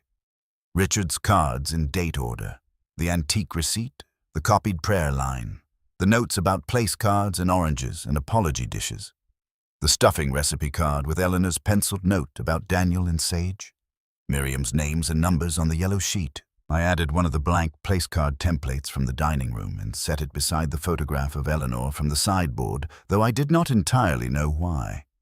Perhaps because if I was going to move from dread into proof, I needed the room to understand what it was being asked to host. Then I called the first number. The school registrar was a woman named Laurie Bennett, with a voice that sounded as if it had spent 20 years being calm around other people's urgency. I introduced myself exactly as Miriam had advised. Grandfather. Family concern. A possibility that my son might be listed in a household arrangement I had reason to understand better. I did not say hidden family. I did not say copied rituals or second Thanksgiving prayer. I said there may be children involved, and I need to know whether my son is listed at a Dublin address connected to an emergency contact file. There was a pause on the line long enough for me to hear paper moving at her end. Mr. Halpern, she said carefully. I can't disclose student information to unauthorized callers. I understand. But if you are confirming whether a specific adult is listed as an authorized contact for a child already connected to a known address, and if there is a family safety concern, there may be limited information I can verify in the abstract. That was lawyerly enough to make me almost smile. I gave her the address Richard had noted on one of the later index cards. Pinehaven Court, Dublin. A cul-de-sac of newer colonials half hidden behind decorative trees and developers' promises. I had driven through there once years ago on some errand and forgotten it immediately. Again, I heard paper moving. Then she said, I can confirm that a Daniel Halpern is listed as an emergency contact associated with that address. I said nothing. She must have heard something in my breathing because she added softer, there are 2 children in the file. How long, I asked, and had to stop and begin again. How long has he been listed? Another small pause. Long enough, she said, that this does not look recent. Long enough. It was from her, the kindest cruelty available. I thanked her and hung up. Then I sat very still in the leather chair while the room held around me. 2 children. Another household can remain hypothetical longer than you expect, even after proof begins arriving. A bowl receipt is one thing, phrases are another. But 2 children turns atmosphere into architecture. It means homework and lost socks and dentist forms and parent-teacher nights and emergency contacts and all the ordinary daily evidence of sustained life. It means not one mistake, not one season of weakness, but a system. My hand had gone numb where it rested against the arm of the chair. I flexed it once, twice, then reached for the second number Miriam had given me. By noon, I had 3 more facts. Daniel's name was tied to homeowner's insurance correspondence going to the Pinehaven address. Not as sole owner, but as an additional insured party. The county title clerk could not give me everything over the phone, but she could tell me there was a property transfer history involving the current female owner and a later lien adjustment with Daniel's name appearing in associated paperwork. Not husband, not co-owner, but involved enough to leave residue.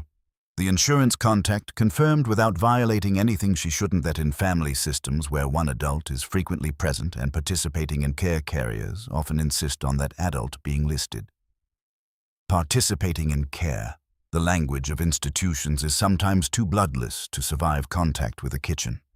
This time it made my stomach turn. I wrote each fact down in longhand on a legal pad not because I needed the paper, but because writing steadied me. Registrar Daniel listed. 2 children. Long-standing. Insurance, additional insured. Property associated paperwork, lien adjustment. The words looked smaller on the page than the thing they described. That, too, felt like insult. Around 1 o'clock, Claire came by without calling. She found me at the study desk with the legal pad in front of me and Richard's cards arranged in rows like a game no child should be allowed to watch. She stopped in the doorway.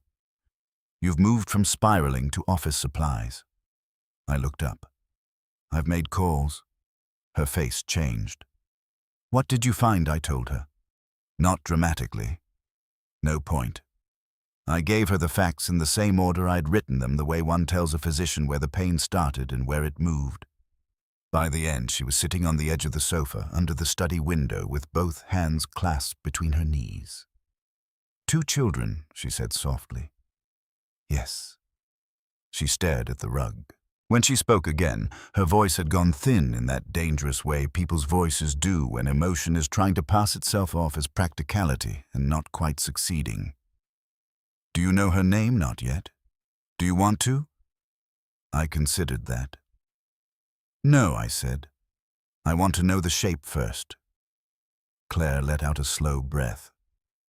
That sounds like Mom. No, I said, and looked at the yellow legal pad. It sounds like I learned something too late. She was quiet for a while after that. Then she said, What are you going to do? The answer came more quickly than I expected. I'm not going to confront him privately. Claire lifted her head. Why not? Because his gift is resetting the room. I looked at her. If I ask him alone, he'll soothe.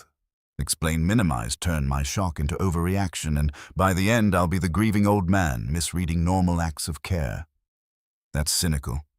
No, it's accurate. I tapped one of Richard's cards. Richard didn't leave me accusations. He left sequence. That tells me he knew accusation wouldn't hold. Claire sat back. You think Daniel's that calculating? I thought of the phone call in the dining room. 3 dozen rolls. Mom always liked to get them before noon because the second tray browned too fast if they sat in the car. The easy warmth, the inherited competence worn like skin. I think Daniel has spent years teaching us to experience his confidence as comfort. The words seemed to land on her physically. She looked out the study window toward the street and then back at me. What do you need from me? There it was, the line between daughter and witness. I need you not to protect him from awkwardness before you know what the awkwardness is covering. She looked almost angry at that, and rightly so. I haven't been protecting him. No, I said. You've been protecting the family from rupture. That's different, and in this case, possibly worse. She absorbed that without answering. Then, after a moment, she gave one hard nod. All right. The weather cleared by late afternoon. Weak sunlight came through the back windows and laid itself across the kitchen counter in pale rectangles. I found myself standing at the pantry again, not because I needed anything, but because the pantry had become the first room to answer me wrongly. The sage was where I had put it back.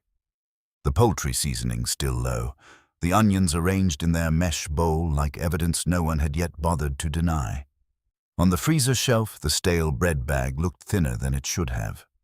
That had become almost laughably menacing, and yet I could not shake the sense that I was looking at the edge of a theft too small to prosecute and too intimate to dismiss. I opened the refrigerator, shut. It opened the bread drawer, shut it too. The kitchen now contained layers. The visible kitchen where I had made coffee and unpacked groceries and stood behind Eleanor while she rolled dough. And another superimposed kitchen where every remembered act of hers could be studied, copied, exported. The room had not turned hostile in the way fiction likes to describe houses. No doors slammed, no shadows moved where they should not.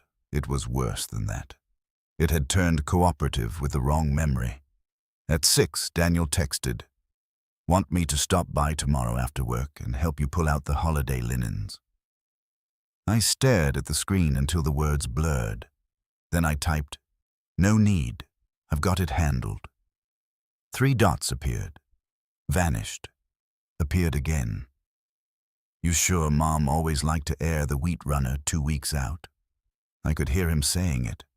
That light half-laugh under the sentence as if he and I were sharing the sweet burden of being the last fluent speakers of Eleanor. I set the phone face down on the counter and did not answer. That night, the most frightening scene of the whole business up to then happened in my dining room, and if I call it frightening, I do not mean in any theatrical sense. No one was there but me. The danger was sequence, which is often the most intimate kind. I had waited until after dark to bring down the holiday linens from the guest room closet. Eleanor stored them in clear plastic bins on the top shelf behind the spare pillows. Wheat runner napkins, the cloth placemat set she used only when children were present because she felt polished wood under a 5-year-old's gravy spoon was an act of misplaced optimism. I carried the bins down one at a time, set them on the dining room table and began unfolding. Linens hold smell longer than almost anything in a house. Not strong smell, not perfume, just the faint dry scent of detergent, old cotton, and storage air that lets your body know time has passed while objects have waited. I shook out the runner, smoothed the central crease with both palms, and laid it down the middle of the table. Then I did something I have done every November since Eleanor died. I stood at the head of the table and pictured where everyone would sit. It should have comforted me. Instead, I heard Claire whispering, "It was Mom's order." I looked down at the runner and then at the chairs and realized with a coldness so complete it felt almost medicinal that I could no longer tell whether I was honoring Eleanor or reproducing Daniel's reproduction of Eleanor. The room had become recursive. That was the word for it. Recursive. Every act referred backward to another act, and I no longer knew where authenticity ended and imitation began. I pulled the runner off the table so hard one of the candlesticks tipped. It hit the wood rolled and stopped against the acorn bowl. The sound it made was sharp and metallic and ugly enough to jerk tears into my eyes for reasons that had nothing to do with brass. I stood there breathing hard in the darkening room and saw at once what the next move had to be. Not investigation, not only that. Reclaiming sequence. I bent, picked up the candlestick, set it upright, and gathered the runner into my arms. Then I took the runner into the study and put it on the desk beside Richard's cards. Not out of sentiment. Evidence. The next morning I returned to Janice Porter's shop. She looked almost unsurprised to see me. "I thought you might come back," she said. "I need precision," I replied. "Good. Precision is kinder than imagination if you can get it." She invited me behind the front counter to a narrow desk where she kept old carbon copy slips in boxes by year. Watching her work was like watching a woman who trusted paper more than speech and was rarely disappointed by the choice. She found October's box, flipped through pink and yellow copies, and after a minute pulled one free. "This is the one." She set it in front of me. Her handwriting at the bottom was firmer than on the receipt I had. "Customer requested close match to family bowl. Preferred visible age. Rim line acceptable if subtle." I swallowed. Did he say where the original was from now? Did he describe how it was used? Janice pushed her glasses up and thought. He said it was for stuffing, and then he corrected himself and said dressing because that's what his mother called it when she was trying to sound civilized. She looked at me. "Does that help?" It did, and it didn't. Eleanor used dressing and stuffing interchangeably depending on which side of propriety she was mocking. The correction sounded like her because it sounded like Daniel remembering her sounding like herself. Anything else, Janice's fingers rested on the sales slip. "He asked if I ever got duplicate brass candlesticks in," she said. "Not that day. Later. 2 weeks later, maybe. I told him I had some, but not an exact pair, and he said it didn't matter if they weren't identical as long as they looked like they had belonged in the same room a while." I felt the blood drain out of my face.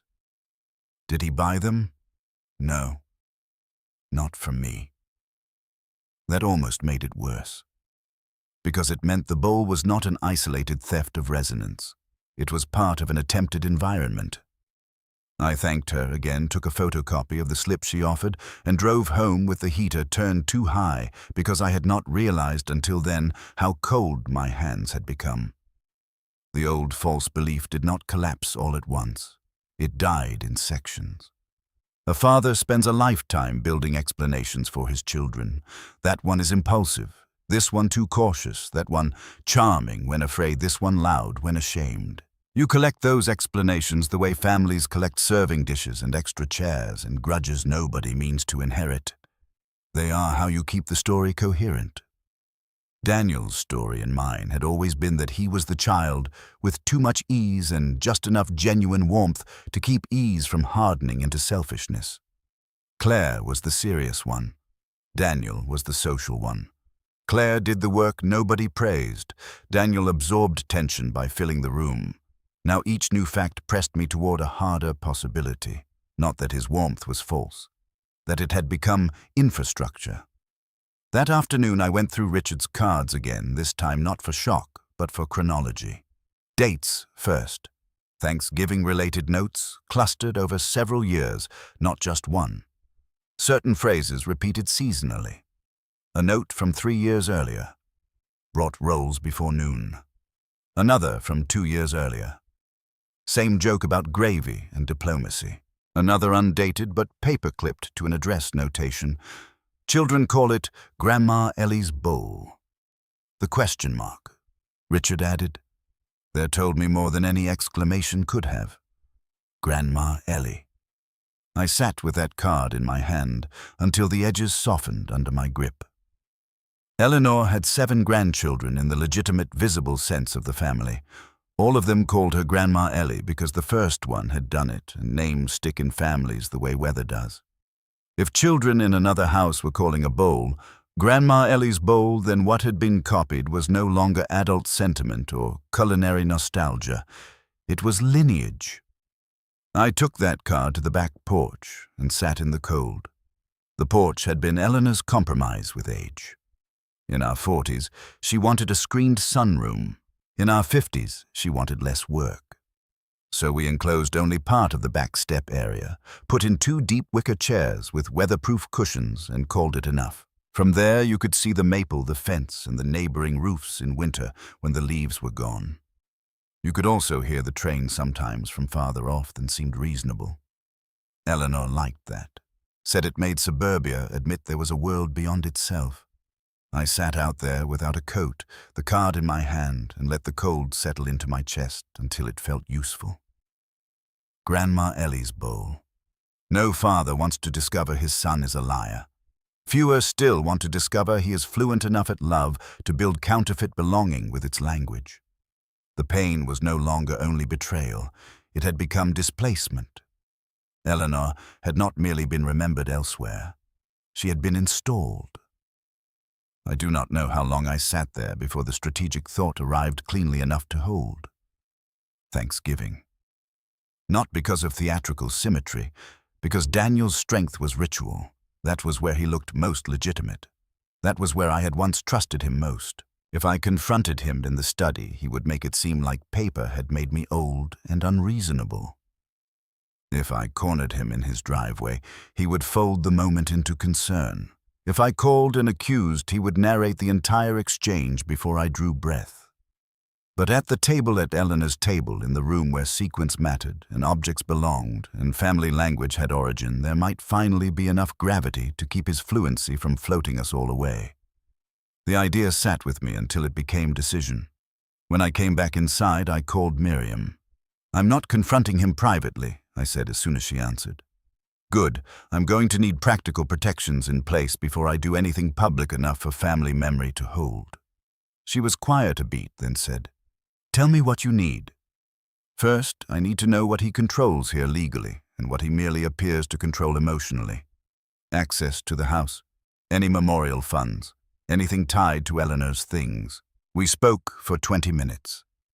Long enough for me to write down a second list change, alarm code, collect spare key review. Executor authority already ended. Ensure side letter regarding personal property inventory. Verify no memorial account, naming Daniel as administrator. Secure heirloom distribution notes, identify any beneficiaries who need updated contact language after disclosure. Practical, bloodless, necessary.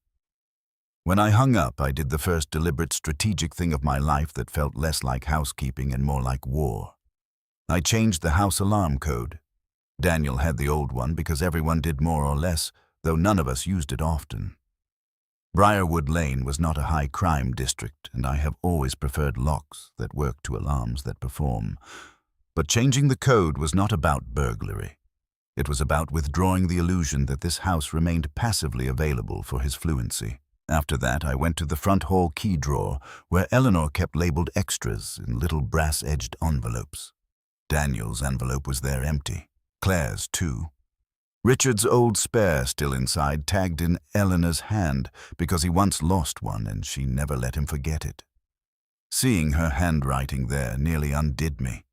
Not because I missed it, because I was beginning to understand how much of this house still ran on her categorizing intelligence and how easily that intelligence could be plundered by anyone who knew where to look. I called Daniel just before dusk, not to confront him, to place him. He answered on the second ring, cheerful. "Hey, Dad, where are you at home?" Why, I stood in the kitchen with the key drawer open and the bowl still on the counter, where it had become by now less object than center of gravity. "I found Richard's old key to the house," I said. It made me realize I'm not sure who still has extras. A tiny silence. Then warm again. "I do somewhere.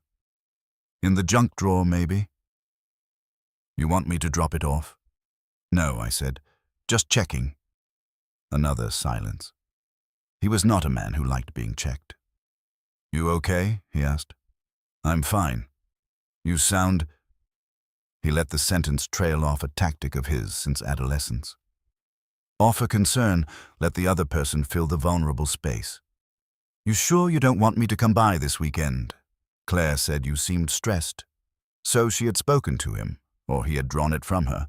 Either way, it told me something about the pace of the room. "No," I said. "Stay home." He laughed softly. "That's unusually direct." "Yes." I let the silence hold longer than politeness recommended. Then I said, "Daniel, yeah. When was the last time you said your mother's Thanksgiving prayer?" The line went perfectly still. It lasted only a second, maybe two. But a second can contain a lifetime when you know exactly what you are listening for. Then he exhaled lightly. "At your table, I guess." "Last year." Why wrong? If he were answering naturally, he would have said every year, or, I don't know, or not since you said it the year before. Instead, he guessed at the answer that seemed safest, which told me he had recognized the danger before identifying its size. "Just wondering," I said. "Dad." "What?" "That's a strange question." "Yes," I said. "It is." He tried for warmth again, but now there was structure under it I could hear.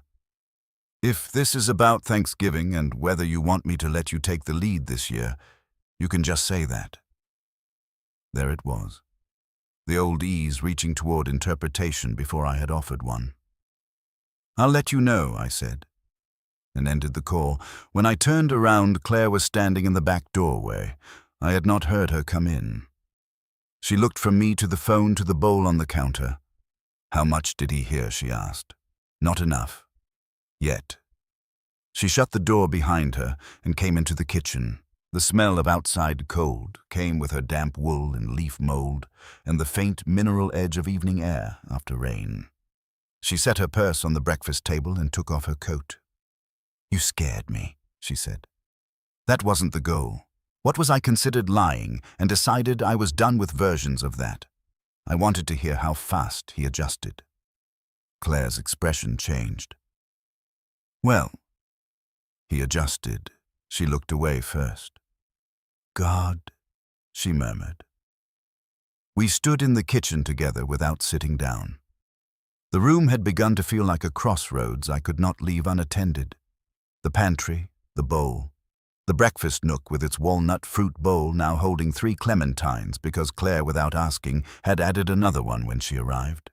Domestic details, every one of them, each now bearing too much weight. "I talked to Miriam again," I said. "I'm changing practical things quietly first." Claire nodded. "Good. I'm also going to need you." She looked at me carefully. "For what?" "For memory. Yours. Mine. For where the room goes wrong when he speaks. For not letting him reset it once this starts." The way she inhaled, then told me she understood what I was actually asking. "You're doing it at Thanksgiving?" "Yes." "Dad, it has to be there." She rubbed both hands over her face and then dropped them. "He'll know something's off. He probably already does. And if he tries to bring them," I looked at her. "The other family." The words sounded ugly in my kitchen, not because they were cruel, because they were accurate and still not large enough. "I don't think he will," I said. "Not if the house has always mattered to him as original territory." Claire flinched just slightly at the phrase. "Original territory." Then she nodded. "All right. What does that mean?" "It means I'm not going to smooth this over for him."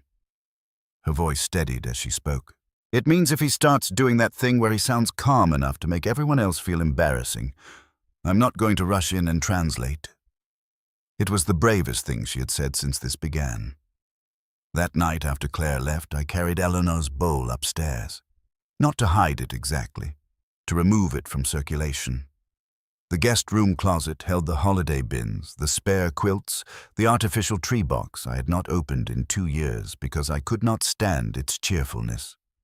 I set the bowl on the highest shelf behind the folded blankets and stood there looking at it in the dim closet light. For 7 years I had treated it like continuity. Now I understood it had to become evidence before it could be returned to use. That was the change in meaning, not because the bowl itself had altered, because I had. When I came downstairs, the kitchen looked oddly relieved to be without it, or perhaps I projected that. Either way, the empty square of counter where it usually sat was almost worse than the bowl had been. Absence is proof. I slept badly again. But the badness had changed. Less spinning, more planning. By morning, I knew exactly what I needed to do first. I took the wheat runner back out, laid it on the dining room table, then I went to the sideboard drawer and removed every place card bundle, every old template, every pencil-marked back card Eleanor had ever saved. I brought them all to the study and sorted them by holiday and year until the desk looked like the administrative wing of memory. Thanksgiving's nearest my chair. The first year after Eleanor's death centered directly in front of me. Then the years before and after like witnesses. I found the menu calendar from that year in the den drawer, where I keep old war pages Eleanor once wrote on, heavily enough to justify not throwing away. November, turkey pickup. Wednesday, 2 p.m. Daniel rolls before noon. Claire, relish plus pies. Set cards. Thursday, 10. Grace, written in Eleanor's old hand, and then crossed out. Grace. I stared at the crossed out question marks until my eyes hurt. Then below it in different pen, unmistakably Daniel's I can handle. I sat back slowly. The first Thanksgiving after Eleanor died had always lived in me as a memory of my son stepping in when I could not. Not perfectly, tenderly. That was the word I had used for it in my own head for years, as if language itself could keep the memory upright. We had stood in the dining room with the food hot and the children already fidgeting, and my throat had closed when I tried to begin. Daniel, to his credit, as I then understood it, had stepped forward, rested one hand lightly on the chair back beside me, and said, "I've got it, Dad." Then he had spoken the prayer in a steady voice while I stared at the candlesticks and tried not to break apart in front of everyone. I remember Claire crying quietly through dessert. I remember thinking afterward, in the exhausted relief of the living, that our son had saved the room. Now, the crossed-out Grace and the neat I can handle under it did not merely sting.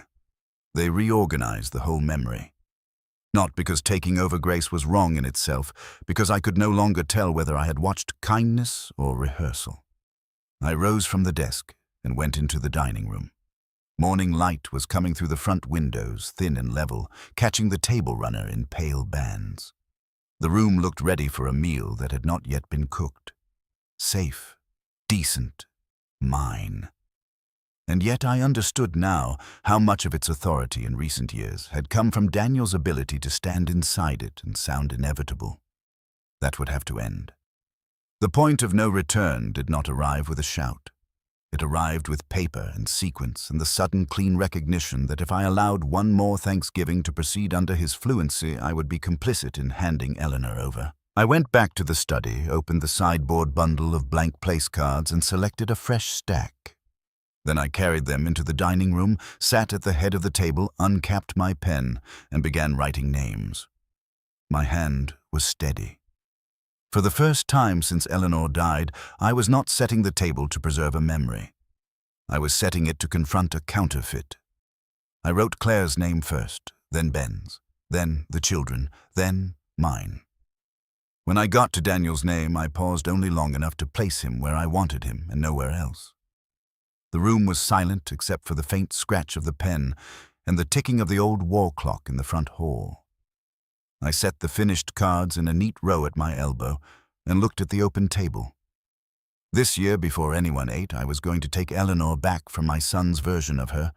I left Daniel's place card where it was and went upstairs for the bowl. The guest room closet was colder than the hallway. It always had been. A little pocket of stale air and cedar blocks and folded things waiting to be useful again.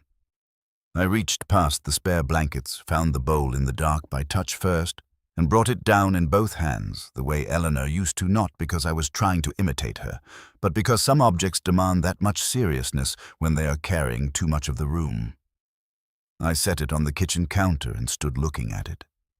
White ironstone, broad plain, the shallow cracks still catching light in that quiet, final way. For a week, it had been evidence. Before that, it had been comfort.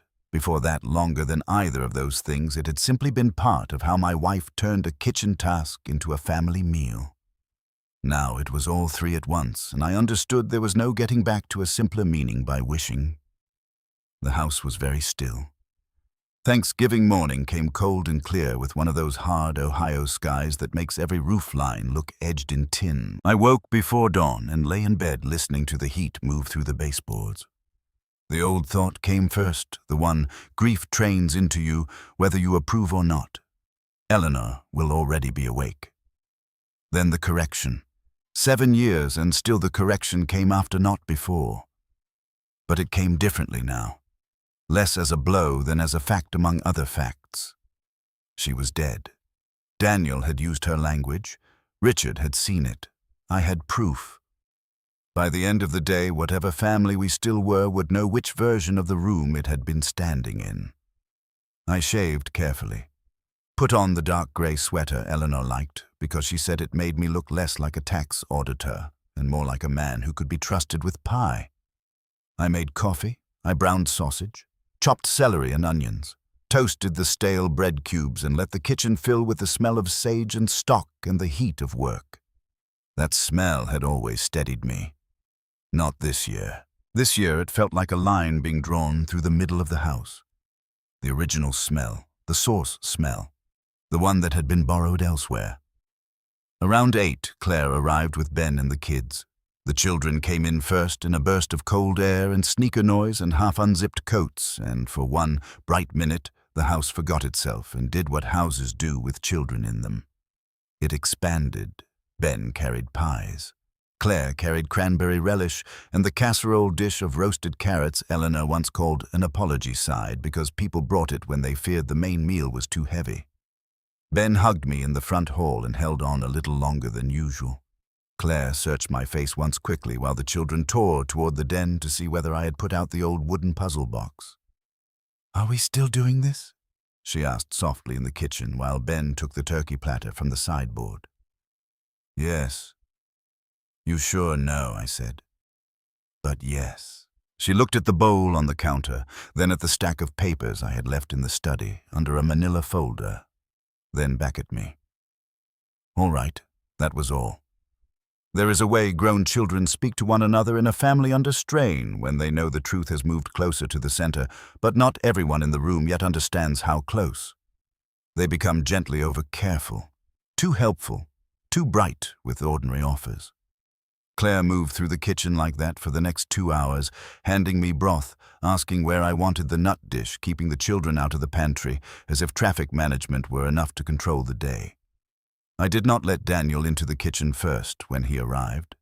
That had been one of the strategic decisions I made the night before, and it sounds small enough to be petty if you do not understand what kitchens mean in families. Daniel had always entered from the garage side door, carrying something useful, calling out before he took off his coat, stepping into the kitchen as if he were crossing into work he knew by muscle memory.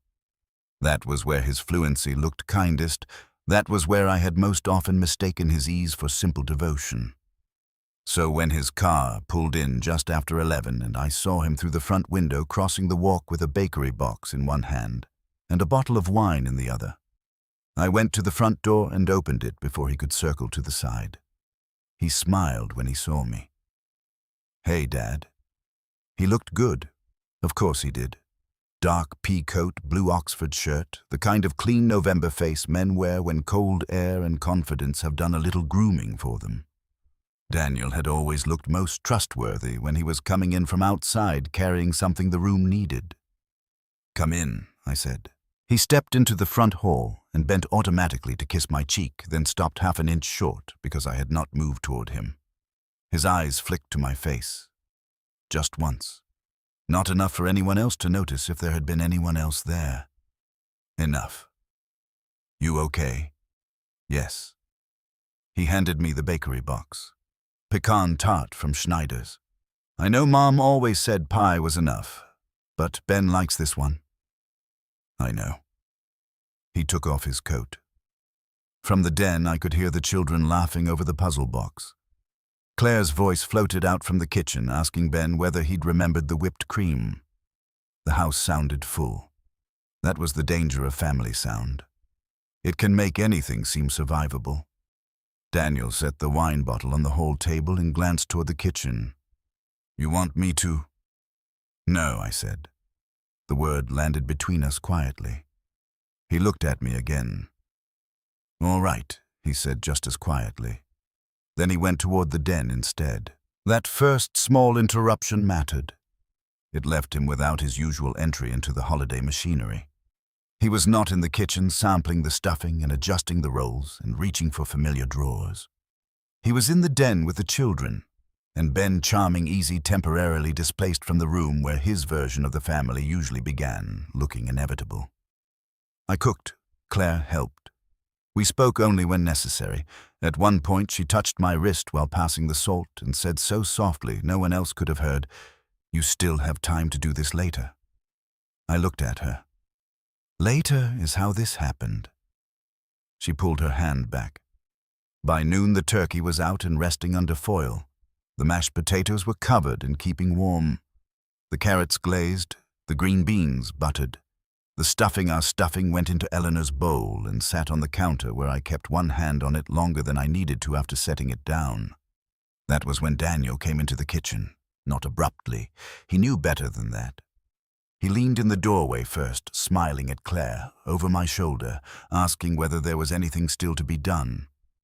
A normal son, a useful son. The son I had once thanked God for after Eleanor's funeral because he seemed to understand without being told. Claire went still with the serving spoon in her hand. "We're fine," she said. Daniel's eyes moved to the counter and found the bowl. A small thing happened in his face then, not shock, recognition of altered terrain. He had not expected me to bring it back out, or perhaps he had expected to be the one to set it down. "That one survived another year," he said lightly. "Yes," I said. He came a little farther into the room. Not close enough to challenge, close enough to look at home. "I can carry it in if you want." "No." The word was flat this time, no softening around the edges. Something hardened under his smile. "Barely." "Dad?" I said no.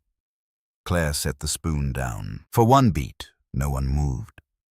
Then Daniel nodded once, slow, and put both hands in his pockets. "Okay." He turned away with that same smoothness he brought to every uncomfortable room, as if his gracious retreat were itself a quiet correction of my roughness. Had I not known what I knew, I might have felt ashamed on the spot. That had always been part of his power, not force. Moral contrast. He could make your resistance look like discourtesy and his control look like patience. Not today. We carried the dishes in at 12:30. The dining room looked almost exactly as it always had on Thanksgiving. Wheat runner, brass candlesticks, white plates, crystal water glasses, napkins folded the way Eleanor liked, because she said a family meal should not look as though it had given up before the gravy arrived. The children's places set lower with the smaller forks. Ben opposite Claire, me at the head. Daniel where I had decided to put him 2 seats farther down than usual and not at my right hand. He noticed that too. Of course he did. He did not comment. He only paused over his place card a second longer than the others did before sitting down. That was the last easy moment of the day.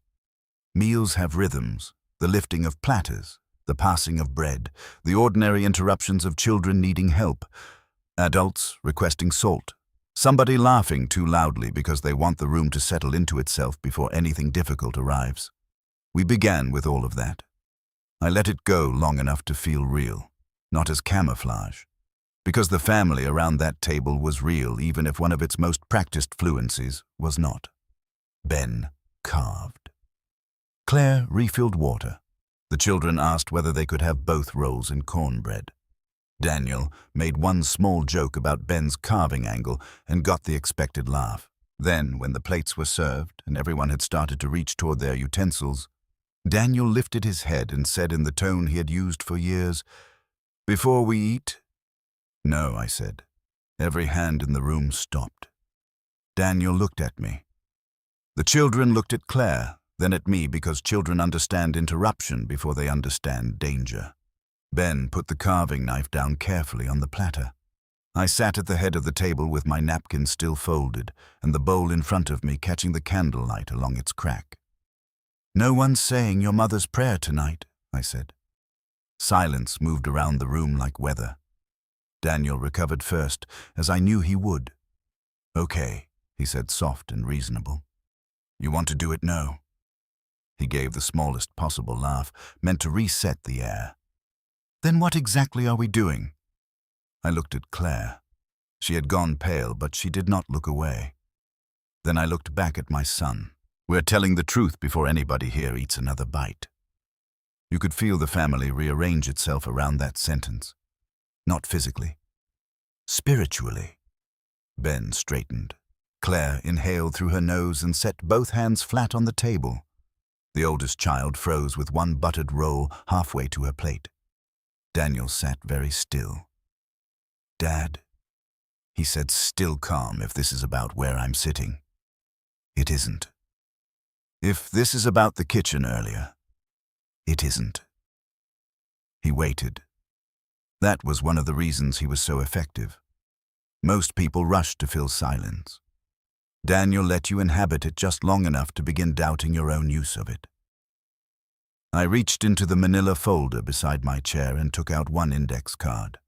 Richard's blue block print looked brutal against the white. This is from your Uncle Richard's safe, I said. He left it for me after he died. Daniel's eyes flicked down and back up. I read aloud.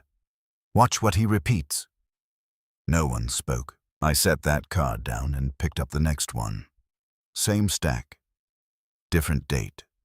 I read it too. He says the same Thanksgiving prayer in both houses. This time Daniel did smile faintly. Dad, he said, and there was affection in it now. Concern almost. Richard was sick. He wrote down all kinds of strange no. I did not raise my voice. I did not need to. The children had gone so quiet I could hear the wall clock in the front hall and the tiny hiss of the dining room candles. You will not use his illness to buy time. Something in Daniel's face altered. Not collapse. Recalculation. Ben shifted in his chair. Tom, he said carefully, should the kids? No, I said, without taking my eyes off Daniel. The children stay. No one hidden in this family leaves another room, so the adults can arrange the lie more neatly.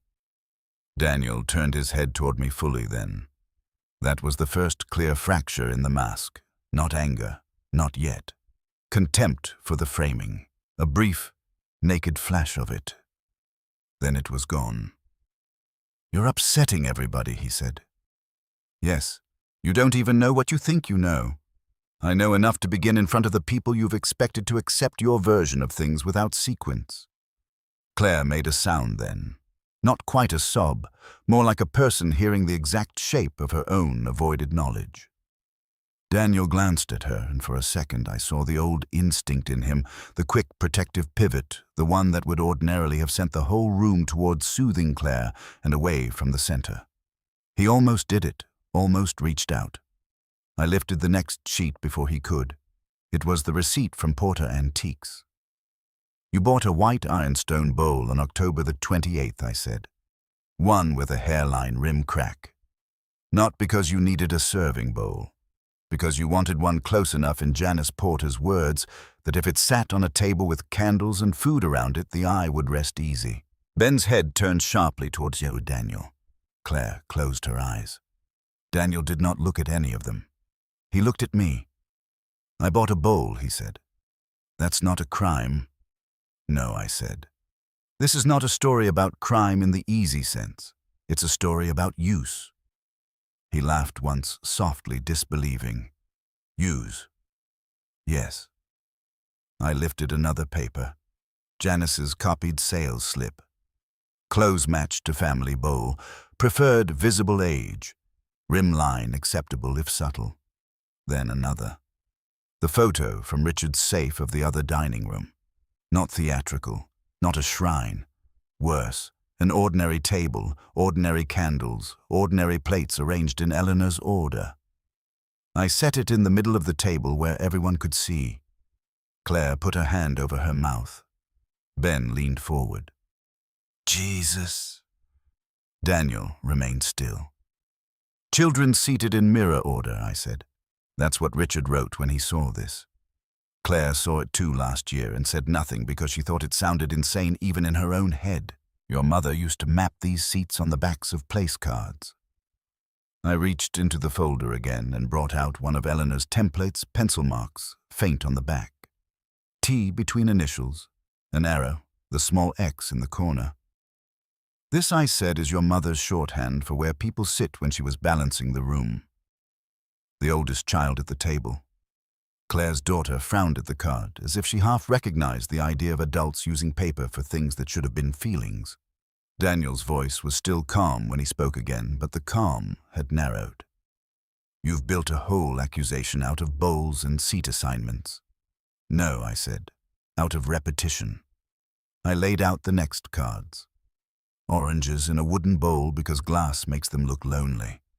Don't crowd the table with apology dishes. Good paper should feel touched on purpose, each one small enough to seem absurd alone. Together, unbearable. Daniel shook his head slowly. You think remembering Mom is betrayal. I think installing her somewhere she never chose to be is betrayal. That landed. Not because he flinched, because he did not.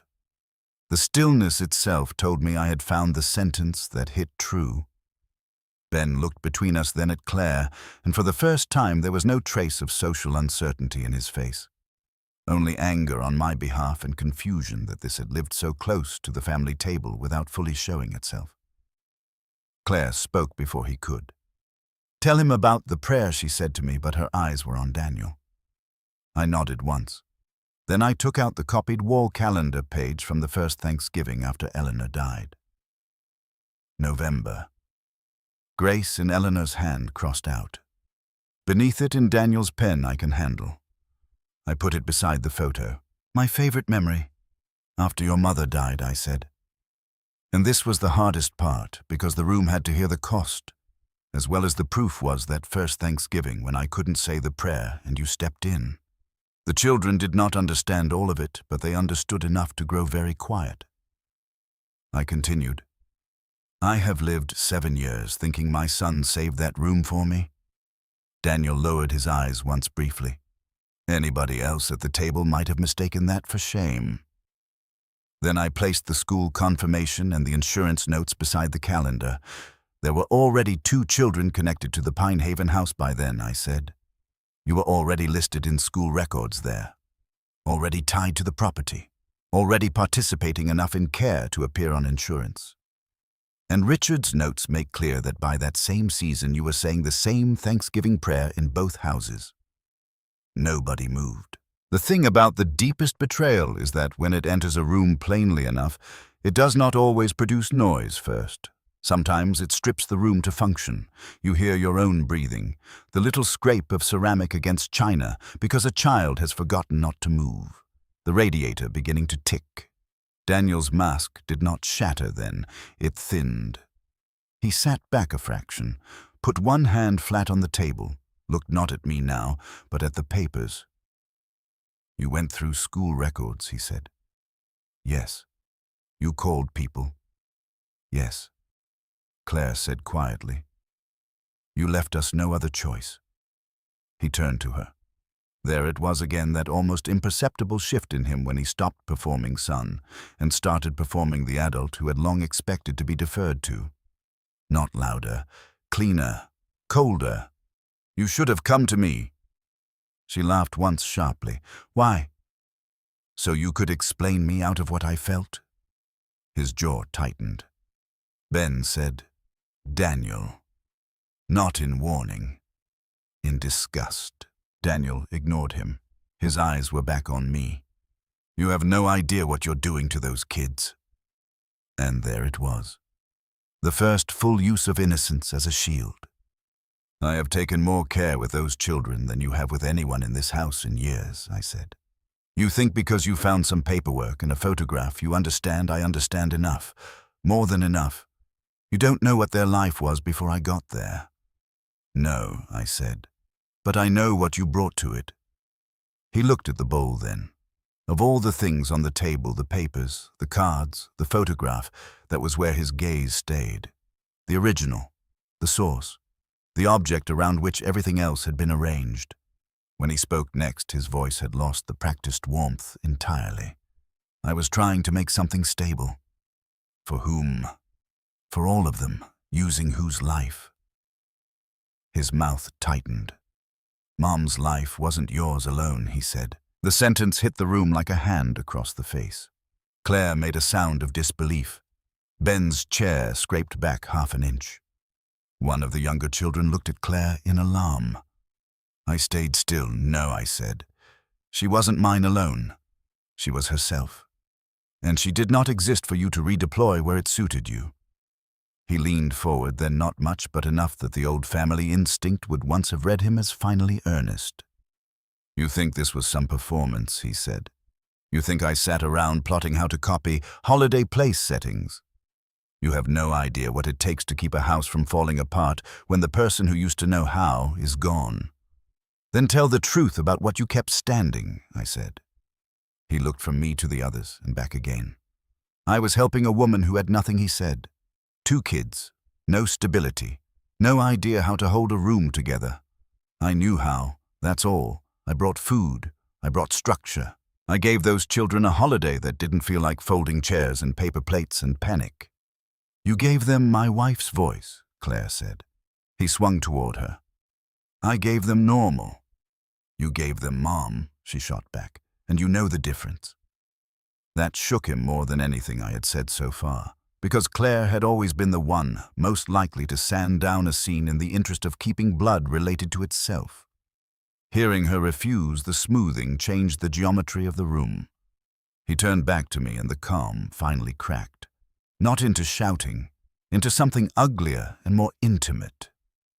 You think you're defending her, he said. All you've ever defended is the house as you liked it. Mom did the actual work. I was the one who paid attention. I knew where things went. I knew how she made people feel looked after. I knew what mattered. There are confessions that sound like explosions. This one sounded like a son explaining why theft should be mistaken for competence. I felt grief move through me then so sharply I had to grip the edge of the table under the linen. Not because he had surprised me, because he had finally said aloud the logic that had been hiding under years of usefulness. He believed fluency entitled him.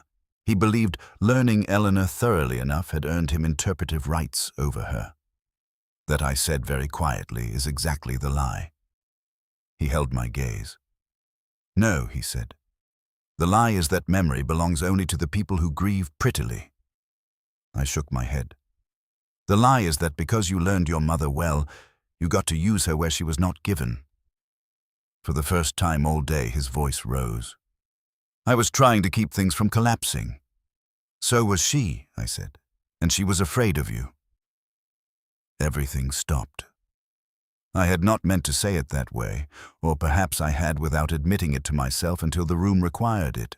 Daniel stared at me. What? I reached for the final paper in the folder. Miriam's written summary of Eleanor's question.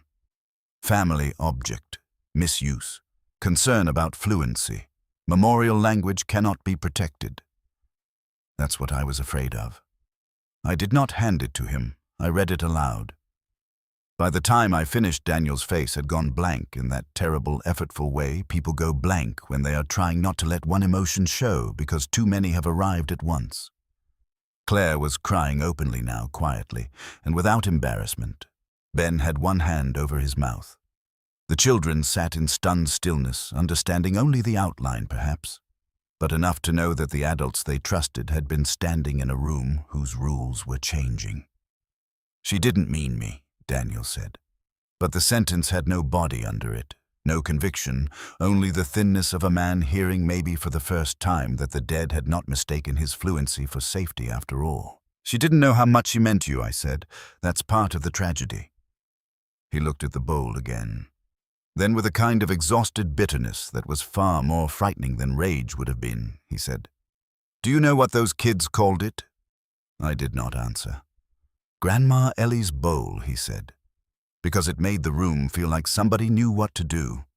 The children at my table were too young to understand the full obscenity of that. The adults were not. I rose. Slowly, carefully.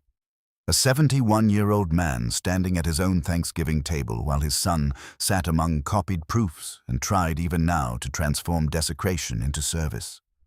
What made the room feel that way, I said, was not the bowl. My voice was steady enough that everyone looked at me. Even the children. It was your mother's attention, her humility, the fact that she arranged a table to give other people peace, not to make herself central by being the one who knew how. I put one hand on the back of my chair. You did not preserve her. You extracted her. You learned her well enough to use her where it benefited you, and then you hid behind the language of care. Daniel stood up too then. He was taller than I am by 2 inches broader in the shoulders, still handsome enough that strangers probably trusted him with directions and forms and the first layer of their trouble. He stood there at the table where he had always looked most legitimate, and for the first time in his life looked like a man who had run out of borrowed light. "I loved them," he said. "I don't doubt it," I replied. That hit him harder than accusation would have, because it denied him the refuge of caricature. I was not calling him a monster. I was calling him a man who had done monstrous harm through ordinary capacities, usefulness, memory, care, arrangement, fluency. You can love people, I said, and still wrong them by building your right to them out of someone else's dead. No one spoke after that for several seconds. Then Ben said quietly, but with steel in it, "What happens now?" Daniel turned toward him as if only just remembering other adults existed in the room. I answered before he could. "Now," I said, "the lie ends." I looked at the children. "This is not your shame," I told them. "None of this is." Then I looked back at Daniel. "You will not use this family's table, this family's language, or your mother's memory as cover again. Not here. Not with me." He opened his mouth, closed it. "You don't get to decide that alone," he said finally. I almost smiled, because after all the careful moral positioning there, it was rank. The old buried assumption that because he had come to stand where Eleanor once stood most capably, he had become indispensable enough to negotiate terms. "Yes," I said. "I do." I picked up Miriam's sheet. "Your authority over anything tied to your mother's memorial arrangements ends today. I've already confirmed the accounts. Your spare access to this house is revoked. The code has been changed. The property inventory is being formalized. And every object of hers that mattered, because it taught this family how to gather, will be distributed by written instruction, not by your fluency." His face hardened. "You changed the code." "Yes." He laughed once under his breath. "Unbelievable." "No," Claire said, wiping her face. "Believable is what got us here." He looked at her, then really looked, and whatever he saw in her expression told him the old triangulation was gone. She was not going to help him make the room feel more reasonable than it was. The justice did not arrive in a single dramatic blow after that. It came the way real justice often does in families, through the collapse of false normalcy and the setting of terms no one can unhear. Ben took the children into the den without fanfare and turned on the Macy's parade recap as if television might lend them a shape for the next half hour. Claire remained. So did I. Daniel stayed standing a moment longer, then sat slowly back down, not in defeat exactly, but as a man realizing the room he once governed had ceased taking instruction from him. I pushed the folder across the table. "There are copies," I said. "For you, for Claire, for the attorney, for whoever needs them once the second house has the truth without your editing." His eyes came up sharply. "You are not going there." "I am not going there in anger," I said, "and I am not going there to punish children, but I am done allowing you to curate who knows what and when. That's not your family. I held his gaze. It is now. You made it so the day you put my wife into their house. That finally broke whatever was left of the mask, not with shouting, with something like naked weariness. His shoulders dropped a fraction. The polished edges of his face loosened. And beneath the composure, I saw for the first time in the whole long, ugly day, the ordinary, selfish human core of it, not grand evil, not gothic obsession, just a man who had told himself for years that what he could carry he had a right to place. I didn't know how else to do it, he said. There are explanations that arrive too late to humanize and too honest to ignore. That was one of them. I believed him. That was part of the pain. He had not woken up one day intending to stage a parody of Eleanor and install it in another dining room. He had gone a step at a time. A useful phrase here, a recipe there, a seating order because it worked, a bowl because it steadied children, a prayer because he already knew it. And because it worked, because rooms calmed, because people felt held, because borrowed language can do real emotional labor before anyone notices the theft beneath it, he had kept going until there was a whole second domestic structure running on the authority of a dead woman who never consented to be its source. That I said is not the same thing as having the right. He lowered his head. Claire stood then and moved to the sideboard. She picked up Eleanor's photograph and held it in both hands, looking down at it a long moment before setting it back where it belonged. When she turned around, her face was blotched and tired and utterly clear. You need to tell them the truth without making them grateful for your version of it, she said to Daniel. All of it, not softened, not arranged. He did not answer. I said, and you will not say your mother's prayer in that house again. His head came up sharply, almost offended. As if that's the central issue. It is one of them, I said, because prayers are not neutral when spoken in borrowed voices. He looked away. By the time we ate, the food was lukewarm and no one cared. Ben brought the children back in carefully, as if reintroducing them to gravity. The youngest asked whether we were still allowed pie. Claire laughed through her tears and said yes. Of course, yes, which was the first normal sound anybody had made in half an hour. Daniel did not leave immediately after the meal.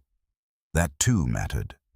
If he had stormed out, he could have preserved some easier version of himself in everyone's mind, the humiliated son, the wrongly accused, the dramatic victim of an old man's unraveling. Staying forced him to remain inside the terms of the truth. He cleared plates, because not clearing plates would have been too nakedly petulant. He stood at the sink once and then stopped himself as if he understood with sickening belatedness that every familiar motion of his in that kitchen now carried accusation. At the front door, when people were gathering coats and pies and children and half-finished conversations, he waited until Claire and Ben had taken the kids to the car. Then he said quietly, Dad. I turned. The front hall light made him look older than he had that morning. Not ruined, just stripped. I never meant to replace her. I took longer than he liked to answer. I know, I said. You meant to use what she was good at because you were good at it too. That's different and not better. His face tightened. I loved her. Yes. And I loved them, yes. He swallowed once. Then, with a bitterness almost gentle in its honesty, he said, You'll be punishing those kids for the rest of their lives if you make this uglier than it already is. I thought of the school records, the insurance language, Grandma Ellie's bowl, the prayer said in both houses. I thought of the children in the den an hour earlier, too young to know the structure, but old enough to feel the pressure of adult falsehood. No, I said. You did the punishing when you built their comfort on something stolen. He looked at me a long time. Then he nodded once. Not acceptance. Acknowledgement that this at least could no longer be talked smooth. When he had gone, the house was wrecked in all the quiet domestic ways aftermath announces itself. Half-full water glasses, turkey platter cooling under the kitchen lights, a child's dropped napkin under the table. The folder of proof still on the sideboard beside Eleanor's picture, as if law and memory had finally been introduced and neither was pleased with the company. Claire came back in after the others were settled in the car. "I'm staying to help clean up. You don't have to." "I know." We worked side by side without much talk, wrapped leftovers, rinsed plates, scraped pans, the ordinary disgrace and dignity of post-holiday kitchens. At one point she stopped with the dish towel in her hand and said very softly, "I'm sorry I waited so long." I looked at her. So did I.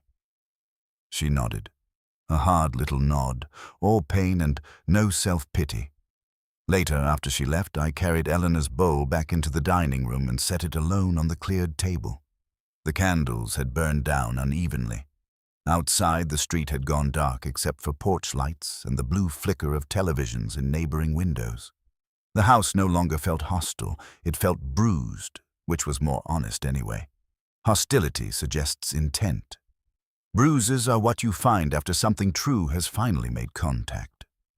In the weeks that followed, justice came not as revenge, but as work. Daniel did what I told him to do, though I have no illusions. He did it from obedience. He did it because the room of origin had withdrawn its sanction, and because enough evidence now existed outside him that narrative control was impossible. Miriam handled the practical revisions, access codes, property inventory, clarifying language on Eleanor's household effects.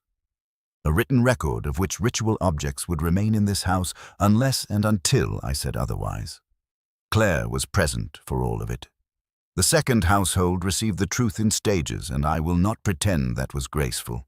There were phone calls, there was crying, there was one meeting in a coffee shop in Dublin with a woman named Rebecca, whose face carried the exhausted composure of someone who had been choosing stability over curiosity for too long because children needed breakfast more than philosophy.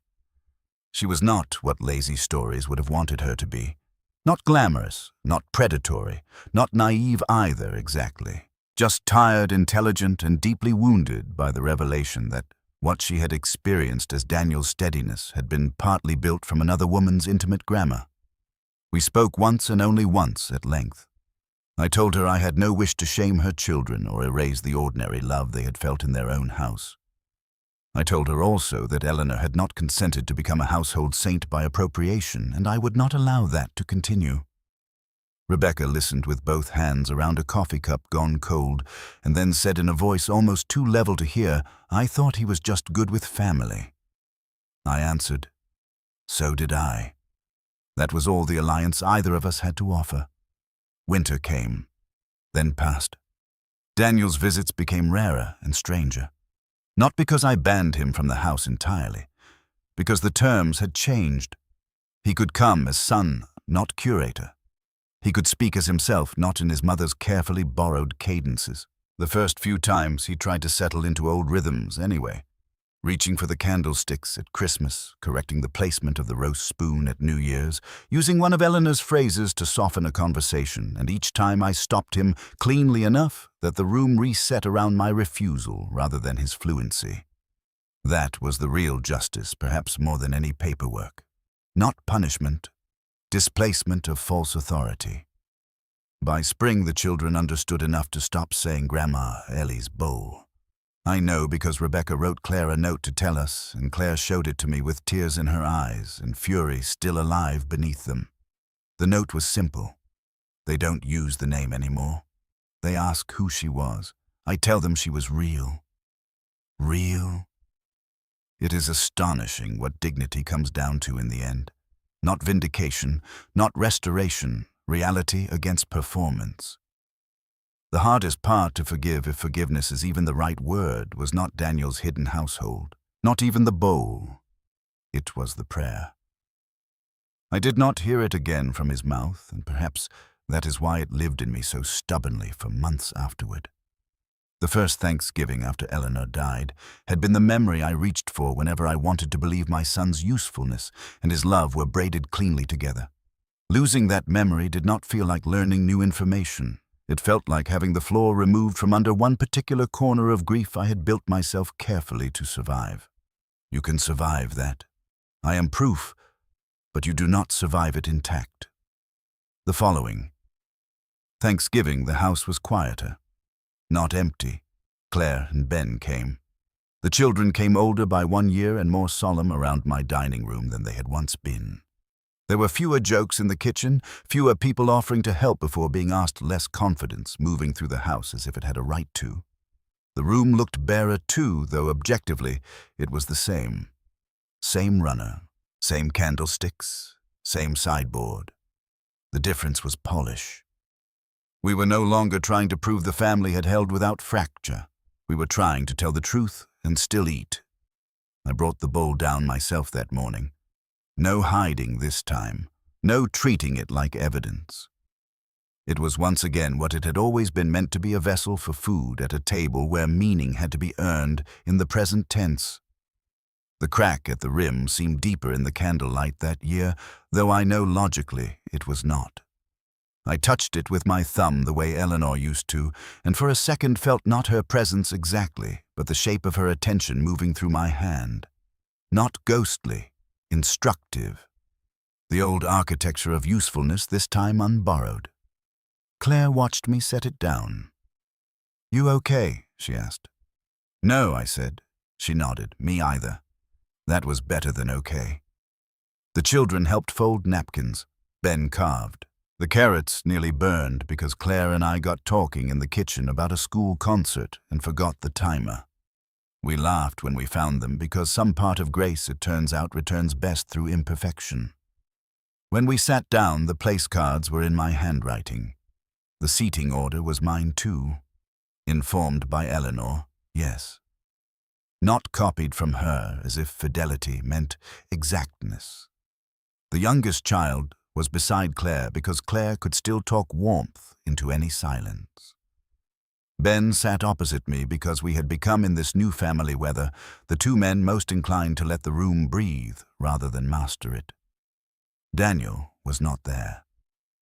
That absence was not triumphant. It was simply true. Before we ate, everyone looked at me. Not because I had become some new family oracle. Because for the first time in years, the room did not assume somebody else would narrate its continuity for me. I looked at the bowl, then at Claire, then at the children, and I prayed. Not Eleanor's prayer. I could have repeated it if I wanted, every line, every pause. But that was the point, wasn't it? Fluency is not the same thing as right. So I spoke haltingly, imperfectly, grateful in no polished way at all. I thanked God for the dead without pretending they arranged us from a safe distance. I thanked Him for children who should never have had to learn adult deceit at a holiday table. I thanked Him for food, for rooms that can be reclaimed without becoming innocent again, for the possibility that truth may leave a family smaller but cleaner in its own hearing. I stumbled once in the middle and almost smiled, because Eleanor would have corrected my grammar later while setting pie on the sideboard, and the impossibility of that correction no longer felt like a theft. It felt like absence. Plain, final, honest absence. When I finished, no one spoke for a beat. Then the youngest asked if that meant she could have 2 roles. Claire laughed. Ben laughed too. Even I laughed. And just like that, the room crossed back into meal. Later, after the dishes were done and the children had gone to the den and the last of the daylight had thinned against the windows, I stood alone in the dining room. The bowl was still on the table, a little stuffing left in the bottom. Candlelight resting in the crack, I put my hand on the back of my chair and looked at the room that had once felt stolen, then staged, then wounded, and was now something harder and better to name. Not healed. Houses are not people, but they carry what people do to them. This one would never again be the innocent archive I imagined it was after Eleanor died. I would never again be able to remember that first Thanksgiving without feeling the bruise of Daniel's borrowed prayer in it. The family had not been restored to anything resembling its old shape. The missing place at the table where Daniel might have sat, had he chosen son over fluency long ago, remained part of the room whether anyone named it or not. But the room was mine again in the only way that mattered, not because the deed said so, because no one inside it was pretending anymore. I picked up the bowl in both hands. It was still warm from the food. The crack caught the candlelight one last time before I carried it into the kitchen, and for the first time since Eleanor died, what was broken in my house was not trying to pass for whole.